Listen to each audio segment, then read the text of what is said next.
After the September shooting, he wished he had not done it. This week's hearing is for the judge to decide if there's enough evidence for a trial. Two U.S. officials just confirming to Fox News the U.S. military has not carried out any strikes on Iran in the last few hours. This after reports of explosions. The U.S. has hit Iranian targets for the past 2 nights in response to attacks on commercial ships, and Iran has responded with attacks on several Gulf neighbors who host U.S. forces. President Trump telling reporters early today, they want to make a deal so badly. I just don't know if they're worthy of making a deal. I don't know that they're going to honor the deal. That's the problem. Arriving back at the White House during pre-dawn hours from the NATO summit in Turkey. Stocks finished higher. The Dow up 139 points at the bell, a partial rebound from yesterday's sell-off. America is listening to Fox News. Point! Hey, you okay? You don't normally miss those shots. I just haven't been as regular lately, and it's making me feel sluggish. You should try Metamucil. It's been a game changer for me. Metamucil's plant-based psyllium fiber helps trap and remove the waste that weighs you down. Ace! You're moving better than you were last week. Definitely. Metamucil keeps you moving. These statements have not been evaluated by the Food and Drug Administration. This product is not intended to diagnose, treat, cure, or prevent any disease. Learn more at metamucil.com. My name is Whitney Allen, and I'm a widow. My husband, Ryan, died. We never thought we'd ever have to use life insurance, but the unexpected happened. With Ethos, signing up was fast and 100% online. You can get a quote in seconds, apply in minutes, and get same-day coverage. No medical exams, and you can get up to $3 million worth of coverage. I'm grateful we were prepared. Get your free quote at ethos.com/term. That's ethos.com/term. Paid spokesperson. Time spent on application may vary. Online health questions required.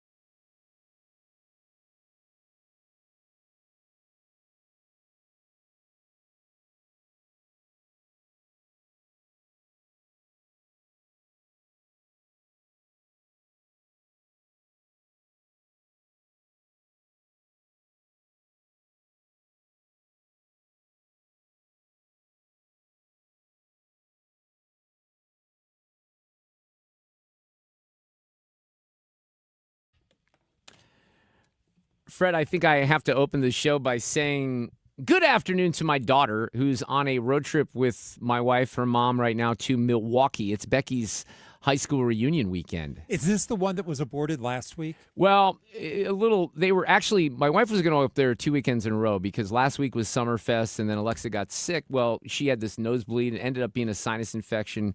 But no, this is for her 30th high school reunion. My high school reunion number is a little bit higher than that, but they're on, so she's watching on the Twitter feed right now, or on the YouTube feed. I have no idea. She watches us sometimes. So say hi to Alexa, Sue, because she's watching right now.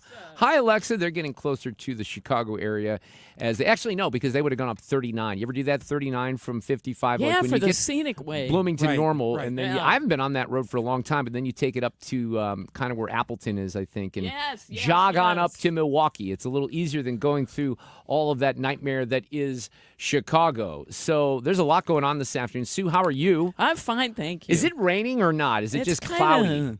No, it kind of every now and then, again, a few drops, but not real rain. I don't like it. I don't like it at all. I hear it's supposed to get really bad. With the storms? Well, we had some things. I was looking at the radar earlier because the ladies were traveling. I wanted to see that too. But there was a bunch of storms that were to the west of us over Jeff City that were severe. And, sometimes as they make their way, here I am trying to play Dave Murray here and know nothing about what I'm talking about. But as I pull up the radar, there are some scattered showers around the St. Louis area right now. The more severe weather seems to be up a little considerably north, like near something that looks like it's going to approach Jacksonville, Illinois. And then if you look at the rest of the state, it's pretty quiet right now. So I don't know if things will pop up or not, with the thunderstorms, but it's hot out there. It's not like it's cooled off that much. It seems pretty sticky. for sure. Fred, I have my thing somewhere here, and I can find it and tell people what's on the show today if I can figure that out. Kilmeade is coming up here in just a few minutes, and we'll kind of catch up with him. Look, there's been a lot of stuff going on with the Tyler Robinson case in Provo, Utah, with a long hearing that I'll get to here in a second this morning. It took them a long time just to get to the point where they played some of the audio with the former partner, or I don't know how you refer to him, Mr. Twiggs, was his romantic partner and roommate at the time. And some of the information that we found out today, we knew. I'll go over that here in just a second. But Kilmeade's coming up. Curtis Houck from Newsbuster. I mean, some of the stuff that you're seeing, even in the folks trying to do their mea culpas about Graham Plattner, are just hilarious. And then there's really good stuff from Newsbusters on the late night comedian bias that's going on when it comes to guesting. That's always fun. We have Sue's News in the next hour, of course. And then, I mentioned this trial. Phil Holloway is going to mention or be with us in the 4:30 segment because he's the host of the Megyn Kelly True Crime Show and used to be a district attorney, so he'll have some thoughts on that. My friend John Ziegler is going to join us tonight. He is the co-host of the podcast, The Death of Journalism. And Mark Judge is going to be here. I like Mark. I've gotten to know him over the last couple of years. He wrote The Devil's Triangle, Mark Judge versus the New American Stasi. Mark was friends in high school with Brett Kavanaugh, and he was dragged into the whole Christine Blasey Ford nonsense that occurred during those, hearings. And that's not going to be something that, he's going to talk about that in relation to the Plattner situation when he joins us at 5:30. We'll kind of keep you posted. There's a World Cup game going on right now, France and Morocco, even though it's MAR. I was very concerned about that. I actually made a country's name up last week because I was watching it. What? Well, we were. Look, I'm taking a guess. Sometimes I see something up there, and it says, like, let's say. What's a DNC? Well, whoever Morocco played last time, I look up there and I say, I see MAR, right? And I come up with a name of a country that's not even real. I said, yeah, I think that's. I don't think I was. What'd you say? I said, I think that's marzipan. And Becky goes, right. So Becky goes, I don't think that's a country. I said, I don't care. I'm making it a country because it says MAR and it's not MOR. But yeah, we looked that up, and I don't think it's a country. No, so. It's icing. If I founded a country, I would probably name it that. Call it marzipan. I don't know. Right. Is that really an icing? Is that what it is? It's a tasty. You can mold it into things and put it on cakes. I'm glad that I knew the word at least. Well, right? sure. Do I get some credit for that? Well, it's a sweet confection made from ground almonds and sugar. So sure, that's like a country. It's really hard to spell, though. Is it? Yeah. Well, I was making it up, so I wasn't exactly sure. So, you know who died today was Bonnie Tyler, and Sue's going to cover it a little bit in Sue's News, but that was and she wasn't that old. I think 75 years old. Do you know the circumstances, or are you going to wait till Sue's News to reveal? She was in Portugal and had an issue, and they thought she'd be okay, and then she wasn't. Unfortunately. Well, that's a legendary voice. And Martha Quinn, who used to work at MTV back in the days, said, I retweeted this, the soulful sound of her voice is part of the DNA of every member of the MTV generation. Thank you for the music, Bonnie Tyler. You will live in our hearts. That will never be eclipsed. That's very nice from Martha Quinn. I had lunch with my friend Tim McGowan today. He and his brothers own Rosalita's. We were at Rosalita's in Des Peres. But we were talking about Alan Hunter because he listens to Sirius XM, and there's a couple of different stations. Yeah, that's why Tim mentioned it. He's like, have you ever met Alan Hunter? I'm like, I haven't. I know he's here. Our friend Tim Summer used to work with Alan, but they've kind of lost touch with one another. But Fred, we might want to put some sort of full court press seat because he's on and he talks about St. Louis when he's doing his show, and I don't even know if he does it. Right. His wife works at WashU, right? Yeah. Anyway, he might be an interesting person to talk music great. with. I thought that was great. So because we're going to talk about the trial and we're going to talk about a lot of stuff in Iran and Air Force One and all the windows being down for the media, which was a little weird. Did you hear about that today, Sue? No. Well, so I guess when they were flying back from, they were in Turkey, right? Or Turkey. Do I have to say that now? I hope not. Turkey.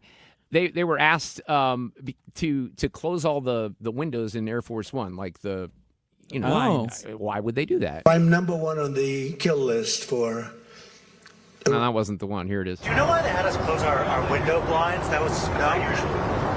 Well, yeah, because you're probably on a dangerous way. Because if the sleaze bags that we have to do. Yeah, so he's basically saying it was a safety reason, but that was a little confusing. They did ask him about some things relating to Iran. You know what's weird to me? I'm just going to tell you this. We'll cover it throughout the afternoon, but as I was sitting here yesterday, we had a couple of different guests on that were talking about what the next steps might be. We made it, I think very clear, the president and the administration, that there was going to be retaliation for some of the Iranian strikes.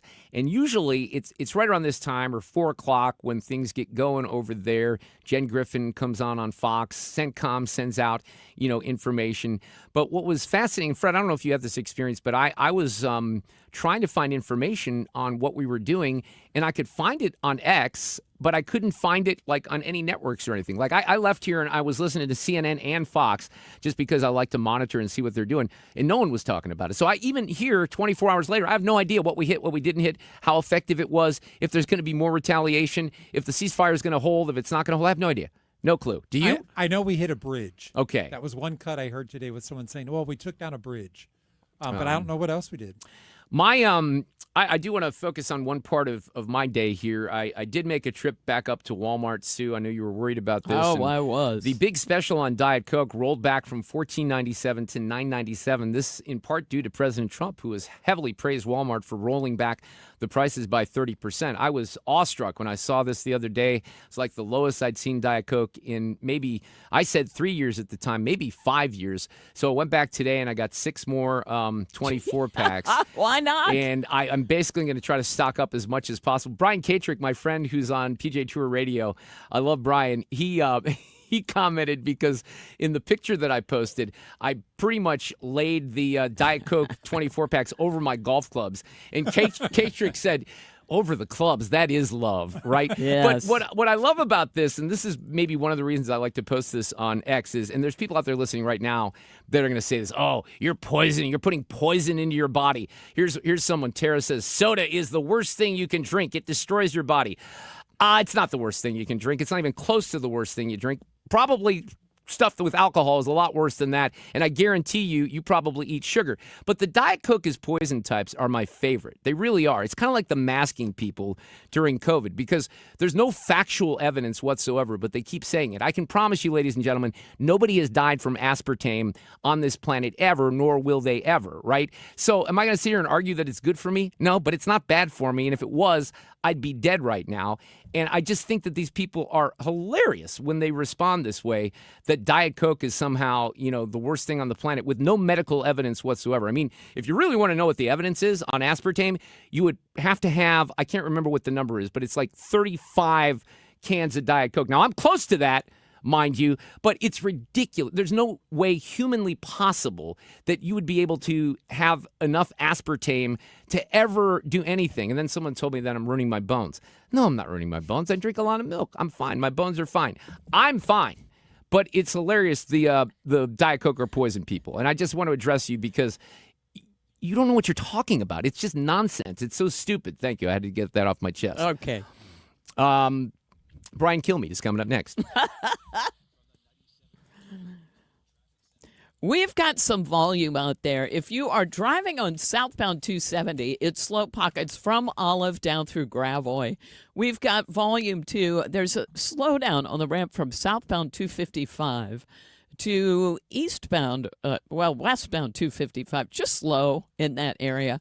Now, we've got some volume on the Illinois side for sure, just a jam, 5570, and today it's east and westbound approaching 111. But boy, eastbound is really jammed through there. And eastbound 64 jams at 255. We've got westbound road work past Highway 50, so some slow-moving traffic there as well. Now, out west, eastbound 70 jams at Warrenton, and we've got westbound 64 lined up right around Lake St. Louis Boulevard, closer to Prospect, out through the 70 split. This report brought to you by Lakeside Renovation and Design. For over 25 years, they've been St. Louis's trusted choice for transforming homes inside and out. They do everything from siding to kitchens, and they do quality craftsmanship backed by lifetime warranties. Go to lakesiderd.com to start your dream project today. Sue Thomas with traffic. 97.1 FM Talk, St. Louis Conservative. By the way, France and Marzipan 0-0 at this point. I'm just going to start calling them that. What the hell?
Well, you heard him this morning here on 97.1 FM Talk. Brian Kilmeade, the co-host of Fox and Friends, back with us here on 97.1 FM Talk. Brian, how are you this afternoon? Well, good, Mark. How are you? I'm good. Been following the pretrial hearing in Provo, and it's confusing to me. And I had Paul Morrow on the show yesterday. I still don't understand. Look, I've covered a lot of trials over the course of my career. This goes back a while.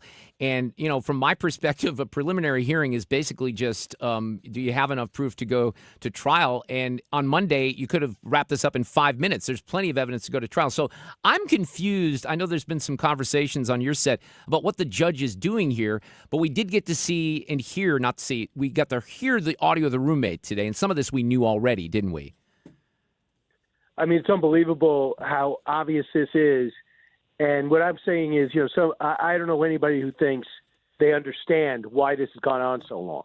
Because the judge only has to make an opinion if the trial should go further. Right. My goodness, if this trial doesn't go further, we don't need courts. We Right. don't need the rule of law. We don't need a constitution. We don't need a prisons. So this guy is as guilty as sin. And you look at, I did it, basically. The parent, Right. He did it. Turn yourself in. His boyfriend, trans dating partner, roommate, whatever. You didn't do it. Yes, I did. The gun, I got to get my gun back. So you got the weapon, you got the change of outfits, you have the location, you have him on video, 4 different times on video. You have him in shorts, you have him in long pants, walking stiff-legged with a rifle there. You have his DNA on a screwdriver, his DNA on the rooftop. You watch him jump off the roof. You have the boyfriend identify him in the video. Then you provide the text messages. This is, you know, the only question is if they did it performative, that if this guy Lance Twiggs is part of it, and he wants to exonerate him by saying, you're not going to believe what I did. Maybe he helped in planning, and he says, I'll clear you. That's up to investigators to go further. But it looks like he's state's witness, unless he did, you know, they find something else that he was complicit. So he did it. I regret doing it. I mean, if people who missed this today, you would not believe that this is even the case. If I was to write this up on an episode of Murder, She Wrote or any type of evening type of mystery or the Law and Order, you go, fine, come back with some mystery. I need some intrigue. People need to be concerned or have an opinion about or a counter opinion to how this murder was done. But there is no counter opinion. And I'm going to bring it to the bigger story, Mark, the bigger story. The bigger story. We know this guy's guilty, right? The bigger story is these people living off conspiracy theories, blaming Erica Kirk, blaming her ex-boyfriend who's suing certain podcasters for defamation. People saying that the murder was Erica Kirk's boyfriend. So then we have the Egyptian plane with mysterious license plates. And then you have a story of Israel. Benjamin Netanyahu says I could take Turning Point big time, and Charlie Kirk turned him down, so the Israelis killed him. It's disgusting. It's disgusting. And I feel so badly for Erica and the rest of the family to have to go through this. And, you know, one of the things that they're making an effort to do, and I don't know what the final ruling on this judge is, but they want to see, you know, they want to see the evidence, not just hear the evidence. And the judge seemingly was pointed toward, okay, we're going to play the evidence, but not everyone's going to get a chance to see it. Well, they're making the case that they should very well, at the very least, be able to see it. It's confusing. The one thing I heard on Fox this morning, after I think you were on the radio at the time, is maybe a theory that this judge is a little newer. The worst, someone said this, the worst case scenario for a judge is getting overturned on appeal. So maybe he's being very careful about that, but none of this makes sense to me. It really doesn't. So, Paul Morrow also says you do not cut a deal with this. Why have death penalty if you're going to cut a deal on a case like this? So you can't. Yep. You got to I get that. You got to go for it. And the thing is, we got to get these other people, these shut-ins. And it really is not a put-down. They are shut-ins. You know, I use the term underemployed. They had nothing to do. The guy's sleeping until noon, living in an apartment with his trans boyfriend, fictionalizing a life that didn't exist, blaming people for the success and fulfillment they don't have. So he decides to commit a murder. There are other people who think they want to be relevant. We see a lot of school shooters like that. They feel invisible, so they want to blame someone and kill someone. We have to let them know there are consequences. We got to expose this guy's life, see the horror that he did, the 2 young kids that don't have a father, a woman that will never recover, and then the ancillary things that were built off this, an organization that is now rudderless, even though they've recovered the best they can. I got Andrew Colvin on with me Sunday at 9 o'clock your time. He's going to be my lead guest to talk about these conspiracy theories. How he got blamed. By the way, they said he was complicit, jealous of Charlie, and tried to have him killed and Adam killed. So how does he feel about this? And I know how he feels, and that's why I said, can you come on and talk about it? So you got to go for the death penalty here to stop the next shooter if that's all possible. And it is interesting, I think there's 2 states. I think it's Idaho. They have the, firing squad is the method of the death penalty, which is very rare. So this could be interesting if it gets to that point. Let me ask you about Grant Plattner. Oh, big shocker. He finally gets out after all this stuff that we knew for months and months and months. I can't really believe that this is what put them over the edge, but because it was a progressive woman who loves Grant Plattner's ideas and policies, but since she claims she was raped, then it becomes a story. And all these people, Elizabeth Warren, he's my man, Bernie, they all back up like Brian, we kind of predicted 6 weeks ago, right? Yeah, and by the way, how could they put themselves out there when they go, wait a second, Nazi tattoo, dating sites, the teen date? You know what? I think I got to recalibrate here. I got to tell you, AOC did. AOC goes, yep, I'm not involved. Not involved in that race. She said that months ago, and I go, wow, this guy's socialist. Why would not you want to be involved in that, But she had good instincts on this guy. And by the way, and you don't even have good instincts. There's something about him that's weird. Everything about this guy is weird. Yes. Everything about it's weird. And I love this. It's Michelle Goldberg of the New York Times. Oh, yeah. She says, I was wrong. I got roped into his political charisma. And I didn't ask the good questions, and I wrote columns to apologize for his actions in the past and blamed it on PTSD. I got roped in. Please. You know who has charisma? Brad Pitt has charisma. John Thune's got classic looks. I look at people like that. You look at I could look at another guy and go, that's a handsome, charismatic guy. Leo DiCaprio. But then you could say, well, if Leo DiCaprio ended up being a bad guy, I go, well, man, I looked at his charisma, looked at his acting, I got fooled. How does this guy fool you? He looks like a total clown. He is not even a real oyster farmer. Who would make that up? He did. His parents bought him a house. He said he got it from a VA loan. He said he was a working-class kid. He was in a prep school. What are you talking about? There's nothing about this guy's real. He hated the Army, but not only did he serve, but he went back with Blackwater to kill people, or whatever that Blackwater was doing at the time. So there's nothing about this story that lines up. No, so you have MS Now's Molly Jong-Fast going on saying that the media was sold a bill of goods on this. The journalists were duped. That's what happened. The journalists at Fox weren't duped. The journalists at Fox that I've been watching has been exposing this guy for 8 months. Yeah, I feel bad because Senator Collins is going to have a harder time against the next guy because no one's worse than this guy. I know he's got 72% of the Democratic votes, but now they're doing their old lawyer jerga where they kind of put 600 people together in a closed room and they got to go pick somebody else. If I went out of my way to vote in Maine, evidently it's a huge – I've only been to the state once. You got to drive forever just to vote. So I go and vote, and then I find out my votes don't count again. Yeah, that's quite something, isn't it? There's democracy at work. Brian Kilmeade back with us this afternoon. Are we back at war with Iran right now? Yeah, I think so. Yeah. I'm going on the 5 in a little while, and that's our second story. I'm going to talk to General Keane right after I talk to you before I go on. I want to get the latest. We're cutting off. We're doing this strategically. We're not just bombing. You got to see some of this video. Guys, go online. You often say this. Go on X, go on Instagram, see some of this. Follow the Pentagon, follow the different defensive democracies, ISW. We're hitting sites, and we're blowing up railways that were bringing supplies in and out of China and Russia. We just blew them all up. So Mark Dubowitz says that the Speaker of the House evidently is giving us intelligence or he would be dead. So here we go, guys. Here we go. I've been saying this for the longest time. If you're going to do this, you got to finish the job. I said it in May to you. I said it in March. Yep, we've been talking about it. President, just finish the job. Yeah. Don't go halfway. We're tired of halfway. I've never seen him exert this much patience on something, so it's been baffling from a variety of perspectives. All right, before I let you go, thoughts on the World Cup. I mean, what happened on Monday was not too great. Trump was going to get the blame for whatever happened. I mean, people were rooting against our team because Trump got the red card flipped, which was despicable to me, but this is where we are in politics, right? Yeah, I mean, it's you just put that in the sideline. Not only do I know sports, but I know soccer. there's all types of distractions. There's minor things like in school, and you go to college, and there's always distractions, and you play for championship games at any level, and then you're in the World Cup for the 72,000 people, and you're upset that your best player is allowed to play. If that's the worst thing that happens to you, my goodness, you can't overcome anything. I love the way they played because they played soccer. They outplayed people. They didn't out-hustle people. And then they didn't show up for that game. Nobody showed up. Literally, they got Belgium had a better game plan, but still, when you see Matt Freese do what he did in the big spot, and then, we didn't, not able to clear the ball off the line, I think the future of that team is Berhalter. No question. I would go easy on insulting Pulisic. People are disappointed.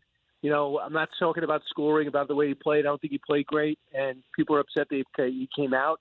But now they're saying he has he was hurt, right? fracture in his foot. Yeah. Now they're saying they found a stress fracture, so that's why he couldn't walk. I thought that, he was saying my ankle might be sprained, but I'll be fine. And everyone said, wait, you pulled yourself out of the biggest game with a sprained ankle and you were able to walk. And, the reporters were saying he looked fine. So, this is going to be a telling moment for him. I thought Taylor Twellman said it best. He goes, Pulisic wants to play in the national team. He doesn't want to be the guy. He doesn't want to be the guy to build around. That's just not his personality. All right, I got it. So I just hope the coach stays. Because the coach understands the highest level of soccer. I think he'll be able to identify a team, get that 17-year-old. It could be a great 21-year-old. Start building the program. That's what I hope. I think he loves this country, and he loves everything about it. So many people from Argentina do when they come over here. So my hope is he doesn't fall for one of those clubs, go to those big money in clubs, and we give him enough money to stick around. Taylor Twellman, by the way, grew up here in St. Louis, went to St. Louis University High. We know him well in St. Louis. What's coming up on Sunday night? Sunday night, I'm going to do Andrew Colvin, as I told you. We got a huge rundown. We got the one who brought the World Cup, Alan Rothenberg, who founded the MLS and brought the World Cup here the first time. Talk about the financial success and the U.S. team. Lydia Moynihan is from the New York Post, is going to do media. And we got a Michael McCall from Ukraine, where one of the great success stories you're going to see in modern military history is taking place. And what we had to do with it, Mike McCall was on the ground, the chairman of foreign relations over in the House of Texas. So that'll be great, and hopefully everyone will watch.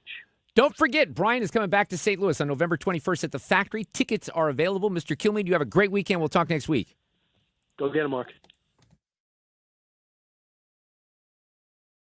We will start up north where things are looking good on 270 eastbound. Now, westbound 70 out of downtown, some moderate volume at 270 at K at Wentzville.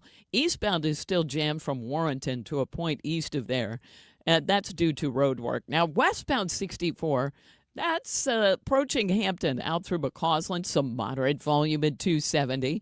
Slowing again west of Clarkson, and then you get a break, and it's slowing at Prospect. Now, this is mainly moderate volume. Same thing that we have on southbound 270. It's approaching Olive, and it goes down to just south of 44. But an accident northbound approaching 44, causing a delay in that area.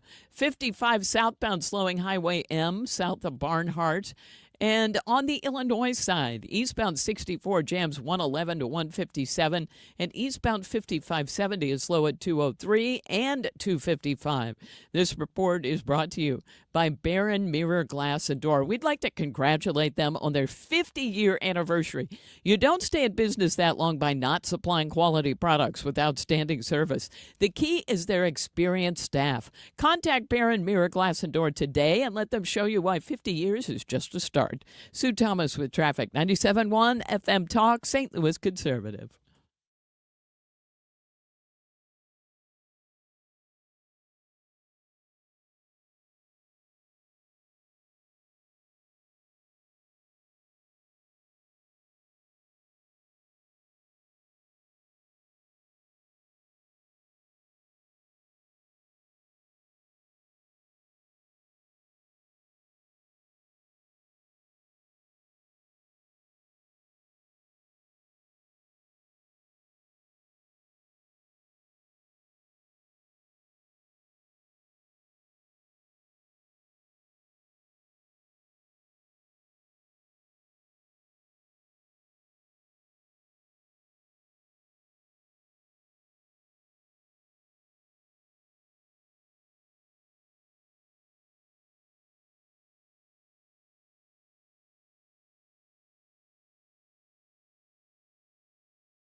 3:35. This portion of a show on a Thursday is sponsored by Jerry Kelly, heating, air conditioning, electrical, and plumbing.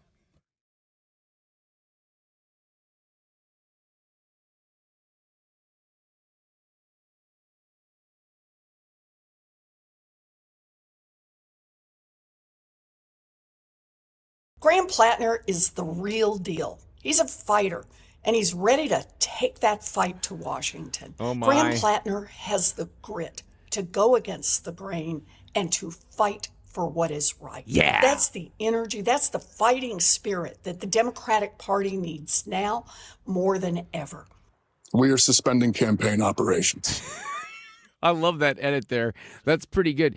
Jen Psaki on MS Now, you remember her. The media was sold a bill of goods. It's not their fault. It is an end to what has been an unpredictable, incredibly tumultuous, at times fascinating simply because of the political story, and ultimately deeply enraging political career for Graham Plattner, enraging for all of us. And we have covered this race from the very beginning on purpose, because I think it's important that we don't put our heads in the sand and just project upon all of you what we think and only talk to people at a table in Washington, D.C. Okay, well, that's what you do. I'm sorry. Curtis Houck is on the phone. I'm guessing you were like spitting Diet Coke or milk out of your nose laughing so hard because that is awesome comedy, isn't it? Jen Psaki, they're the victims. They were on top of all this. They're telling people the truth. Are you kidding me? All the rest of us kind of made the call at the Nazi tattoo. We didn't really have to go any further, did we? No, Peter Hamby, who's now with Puck, he was at CNN, he was at Snapchat or something else. He tweeted yet last night that the media did its job with Graham Plattner, like did its job in uncovering his sordid Are you details. kidding me? I mean, yeah, no, isn't that interesting? So it's kind of it's interesting because you know the stuff about the racist post and the Nazi tattoo came out, and I want to say October, October, 2025. Right? Yes. So no coverage then. More stuff about the Reddit post didn't come out then. New Yorker profile, right? Yeah, Time Magazine profile talking about how he was going to use his pain as his path, his path to power. It wasn't until May 31st, that's a Sunday, for ABC, CBS, or NBC to mention any negative details about Graham Plattner. The only mentions previously had been in passing, he's a candidate along with, Roy Cooper in North Carolina and, maybe Syed or McMorrow or Stevens in Michigan. He was mentioned as a list of other candidates. He really wasn't talked about specifically. So, and it wasn't until June 1st that it was really mentioned on all three networks. So this is a fairly recent phenomenon. So the fact that this went on for that long, these people should be utterly embarrassed. Well, this is a Joe Biden situation. It's Mark. worse than that. Yeah, it is. Because here's the deal, and you know this, because the New York Times does a story, right? They do a story in June about these allegations, but they don't even scratch the surface. They talk to a conservative who they deem is not worthy of credibility. She gives them names, numbers, all the goods. They don't follow up on it.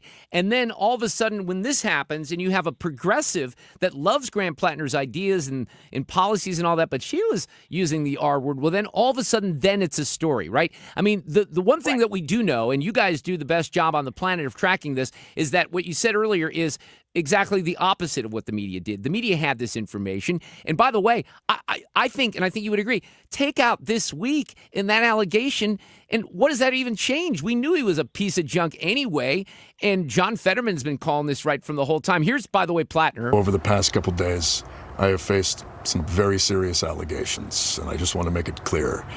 This is all false. The things that have been claimed did not happen. It's not real. We were asking for real democracy, and we did it the right way, and we won. But now the ball is in the court of the Democratic establishment. My name might be on the ballot right now, but that ballot line belongs to the people of Maine. So is Bernie part of the Democrat establishment? Because Bernie was all, I think we lost. No, we didn't. I think I just got to drop that. Hold on, Curtis. That was my fault here. Let's try that. Are you there? Yeah, there you go. I'm here. That was me. I pressed the wrong button. So Bernie's part of the establishment, apparently, because he backed Graham Plattner all the way up to 2 days ago. So that's what he's saying. Yeah. I mean, he's going to be defined. I mean, you could probably make a case that, not unlike Joe Biden, where they just are going to pick someone and appoint them to this particular slot, that is thwarting the will of the voters. But if the media would have done its job in the first place, although I don't know, Curtis, people in Maine had to know this about this guy anyway. They just hate Trump so much they didn't care. Yeah, I mean, this was number one, catch and kill, addressing the New York Times story. I mean, I know Lindsay Fifield. I'd see her once or twice a year at different conservative events. I wouldn't say she's a friend, but I would say that I know her fairly well. And, the fact that she offered up, a half dozen friends of hers, her diaries, text messages, probably, I don't know, Facebook messages. Right. And the New York Times didn't really do anything about that. And Jenny Rousseau was interviewed by the New York Times, and it was definitely clear in the little mention of her that there was more to the story there. And as Lindsay shared, and then she shared with the Washington Post and CNN, it came to when her and Graham were intimate, he would do certain things without her consent. There was that out there as well. And yes, it was off the record, but the Times didn't push for that to be included. And all of those things is a purposeful choice by the New York Times to not include those stories. You want to hear about catch and kill. We heard about that all the time with Stormy Daniels or Karen McDougal and whatnot. This is exactly it going on right there. And the fact that none of these things hurt Plattner until it was a week before the dropout date. B, the polls had fallen out. Right. Bottom had dropped out. Well, that's a big part of it. And two, as you pointed out, the politics of Miss Jenny here. Again, the tattoos, the Reddit posts talking about blacks and veterans, among other groups of people, and having a platform on this Kick website that's supposed to be for children, but is really actually kind of a hotbed for pedophilia. So there's all kinds of issues going on there. Well, and I'm later in the show at 5:30. I'm going to have Mark Judge on. I've gotten to know Mark just a little bit. He became a player, Curtis, as when Christine Blasey Ford was trying to make allegations against Brett Kavanaugh. What's interesting is that if you go back to that time, that was when it was Me Too. Women are supposed to be believed. Well, there was nothing, and I mean zero corroboration from anyone in those allegations. It was a total hit job. Total hit job. Location. No, it was a bunch of BS, right? But in this case, there's all kinds of corroboration. Like, it's everywhere. And they don't bother to even follow up or look into it because it doesn't fit the narrative. I mean, you want an example of, media bias 101. You just take those two cases back to back, and there it is, and that's how the legacy media operates.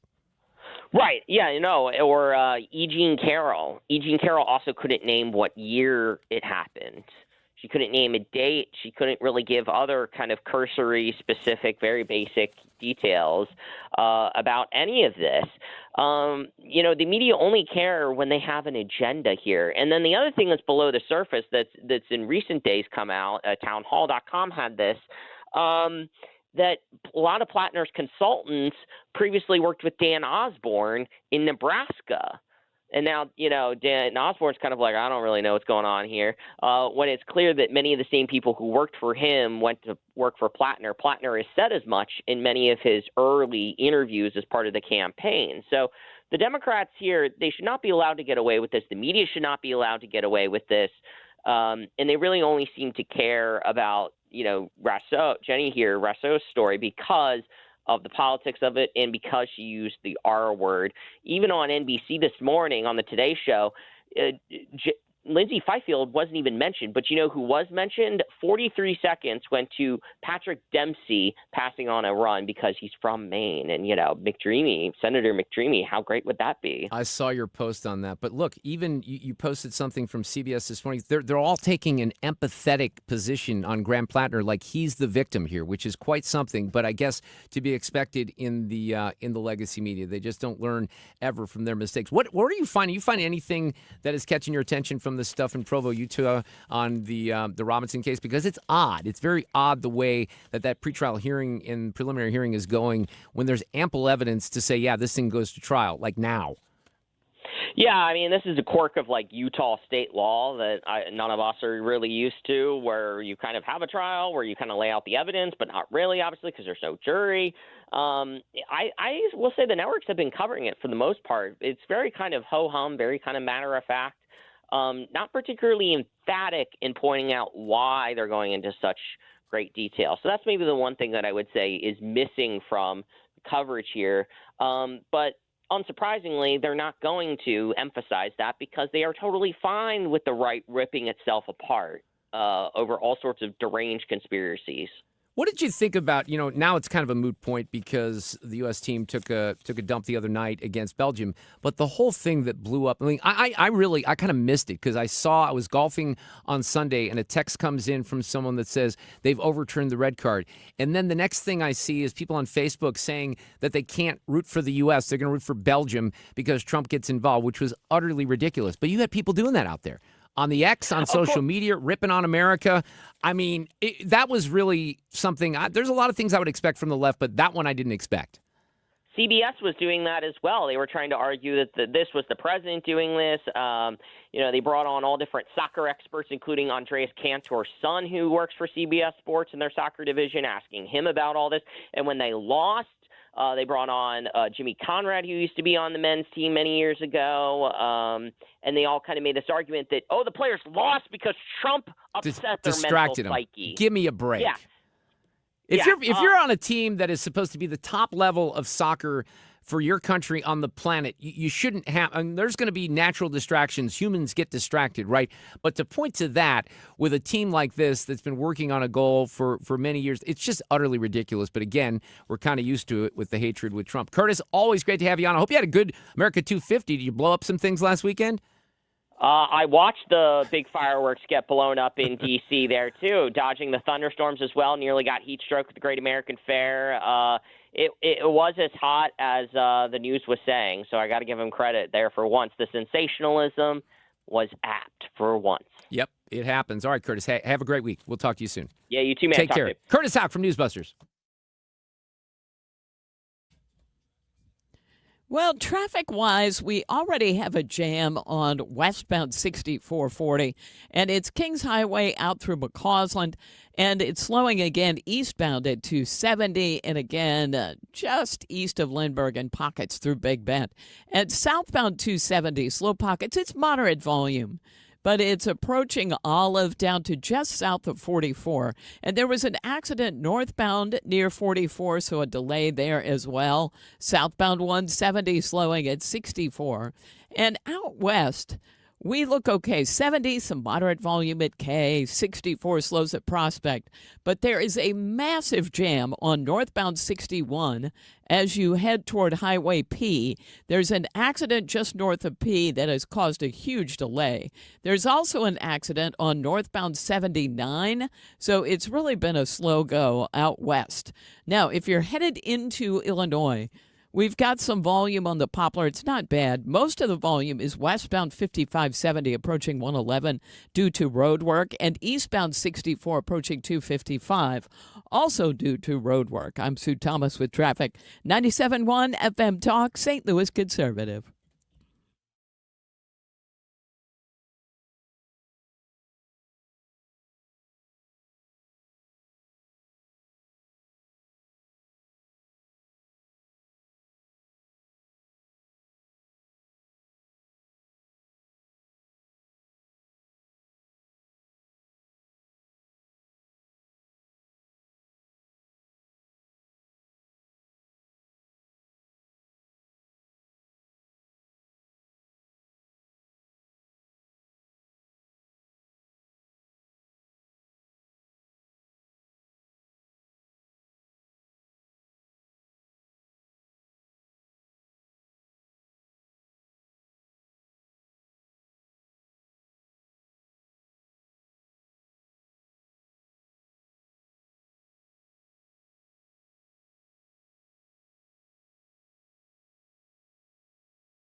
You know, when I was talking with Curtis, I was talking about the New York Times and their reckless journalistic malpractice behavior. Here's another one, and this is interesting. It's not getting a lot of attention. I love Matt Taibbi, and Matt's one of those reform lefties out there. He wrote for Rolling Stone magazine and scared people about the climate for a long time. But then he was part of the Twitter files from several years ago. They were trying to spike a lot of his content when he was exposing the nonsense during COVID. So he's kind of a balls and strikes guy. He is not a conservative by any means, but he is pointing out that in the aftermath of all this with Graham Plattner, we should take a little closer look at the New York Times. And something happened yesterday that was rather revealing. The highest ranking editor at the New York Times, a guy named Joe Kahn, is distancing himself from this column by Nicholas Kristof, who's one of the nutbags at the Times, whose father, by the way, served on the Nazi side during World War II.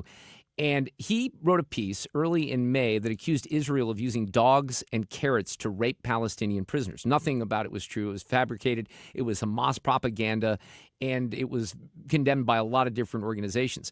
Khan, who, again, he runs the newsroom, all right? Now, Nicholas Kristof, opinion piece. But he said, and this is quite something for someone in the building to say this, that it wasn't edited by the newsroom.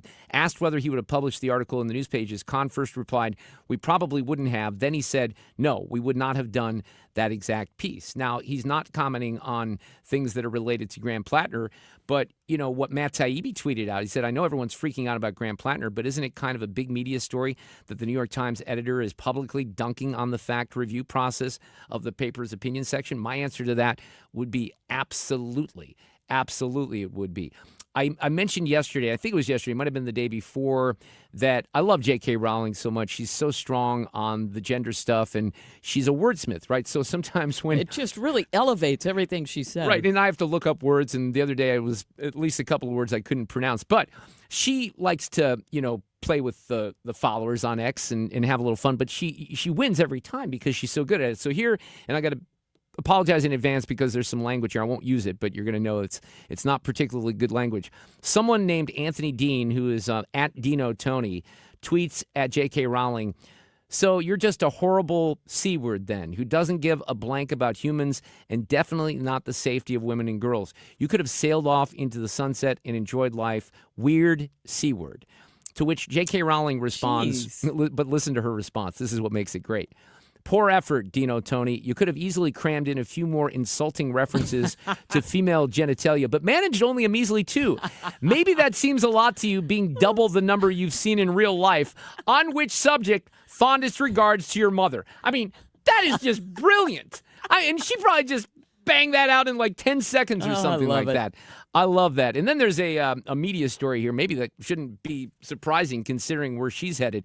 You know, there was a time and place where I really enjoyed the Today Show, even going back to like Brian Gumbel and Katie Couric, and I love Matt Lauer and Katie Couric. I think, you know, they were pretty good chemistry together.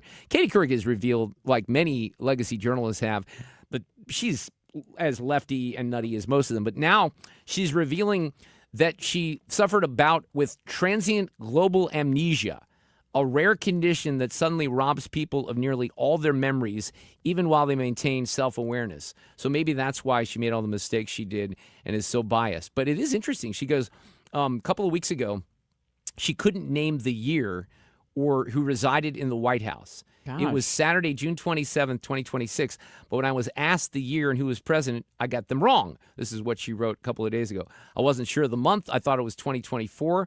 And I believed Joe Biden was president. Well, she has a lot in common with Joe Biden because I think Joe Biden probably thinks that he's still president at this point. She said that when her husband, because she was in Aspen, she went to a farmer's market. Her husband picked her up and drove her to this festival. She went blank. They say that this is a condition. Have you ever heard of this before? I have not. Okay. It's kind of weird. It affects 3.4 to 10.4 people per 100,000 per year. But for over 50 folks, the rate jumps significantly. So they say patients typically present with a sudden onset of memory loss lasting several hours, featuring retrograde and pronounced anterograde amnesia. That does not sound very good. But you know who you are, and you know really kind of the people around you, I think, but you forget all this other stuff. So that's kind of weird. Just passing that along as a media story today. Huge jam out west. If you travel on northbound 61, there is an accident past Highway P, as in Peter, and there's a big old jam behind that. Now, leaving downtown, by the way, there was an accident northbound on 79 as well, just a little south of Dyer Road.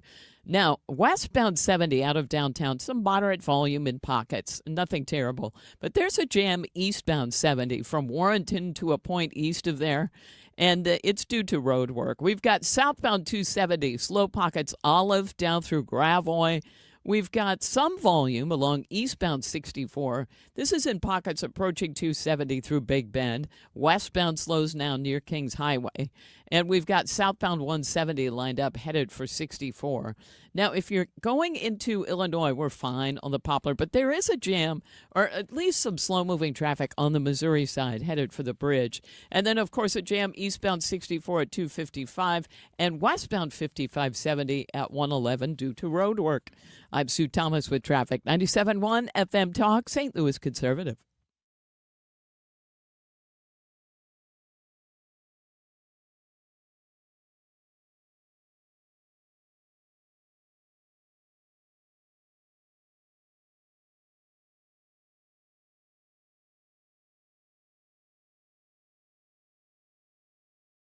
I want to talk about Susan L. Ward, who is an outstanding family practice attorney here in St. Louis. That means divorce, but it means a lot more than that as well. And I know this because I went through a divorce 2.5 decades ago, but I had child support until maybe, 8 or 9 years ago. I had to go back into court to get that removed, so it wasn't coming out of the paycheck. I didn't even know. I was so naive and dumb. I didn't know that had to happen. I thought, that's just going to automatically disappear and go away. No, it didn't happen that way. So my point is with Susan and what she does at her law firm, which is outstanding, is they can help you in things that happen in the aftermath of divorce.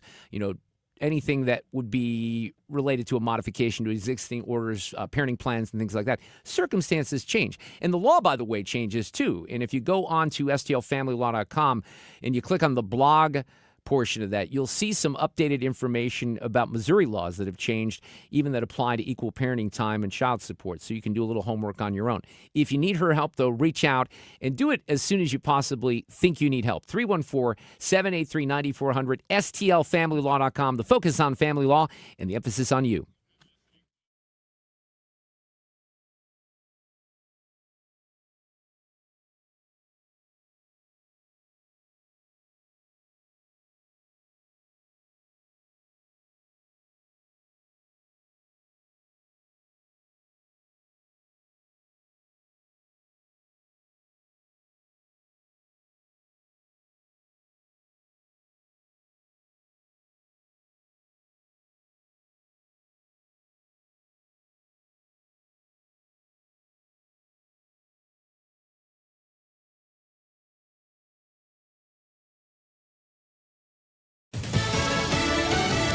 They're connecting the dots in court on Lisa Brady, Fox News, after previously detailing surveillance camera footage from Utah Valley University on the day of Charlie Kirk's killing.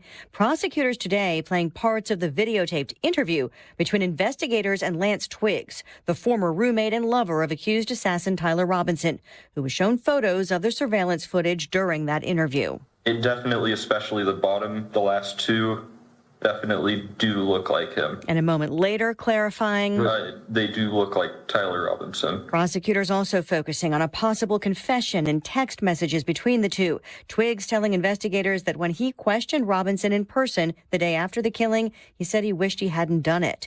It's day 4 of a preliminary hearing on probable cause for trial. Not clear yet what's next between the U.S. and Iran after 2 days of renewed strikes. Fox's Aisha Hasni at the White House. The president certainly has a lot of options on the table when it comes to Iran, and as he contemplates what to do about the Iranians next, whether he can even really strike a long-lasting deal with this regime, the Iranians are spilling onto the streets in Iran and threatening to kill him. This on the final day of the funeral for Iran's slain supreme leader. More potential candidates lining up to challenge Republican Senator Susan Collins in Maine after Democratic nominee Graham Plattner suspended his campaign while still denying denying a rape allegation. Following an emergency Wednesday night meeting, state Democratic Party leaders said they voted to hold a special 600-person nominating convention to fill the vacancy. Maine law dictates a July 27th deadline to replace Plattner on the ballot. Fox's Tanya J. Powers. Plattner still needs to file the paperwork to officially withdraw. The deadline for that is Monday. But he and some of his supporters are criticizing using delegates instead of voters to pick a replacement. America is listening to Fox News. Point. Hey, you okay? You don't normally miss those shots. I just haven't been as regular lately, and it's making me feel sluggish. You should try Metamucil. It's been a game changer for me. Metamucil's plant-based psyllium fiber helps trap and remove the waste that weighs you down. Ace. You're moving better than you were last week. Definitely. Metamucil keeps you moving. These statements have not been evaluated by the Food and Drug Administration. This product is not intended to diagnose, treat, cure, or prevent any disease. Learn more at Metamucil.com. I'm David Ortiz. When I lost my mom, she was only 46. And I lost my dad to cancer. It was the worst pain I ever felt. It made me think, what will happen with the people I love when my time is up? That's why I have life insurance. Ethos makes it easy. It's all online, take about 10 minutes, and you can get up to $3 million in coverage. Get your free quote at ethos.com/save. That's ethos.com/save. Paid testimonial. Time spent on application may vary. Online health questions require.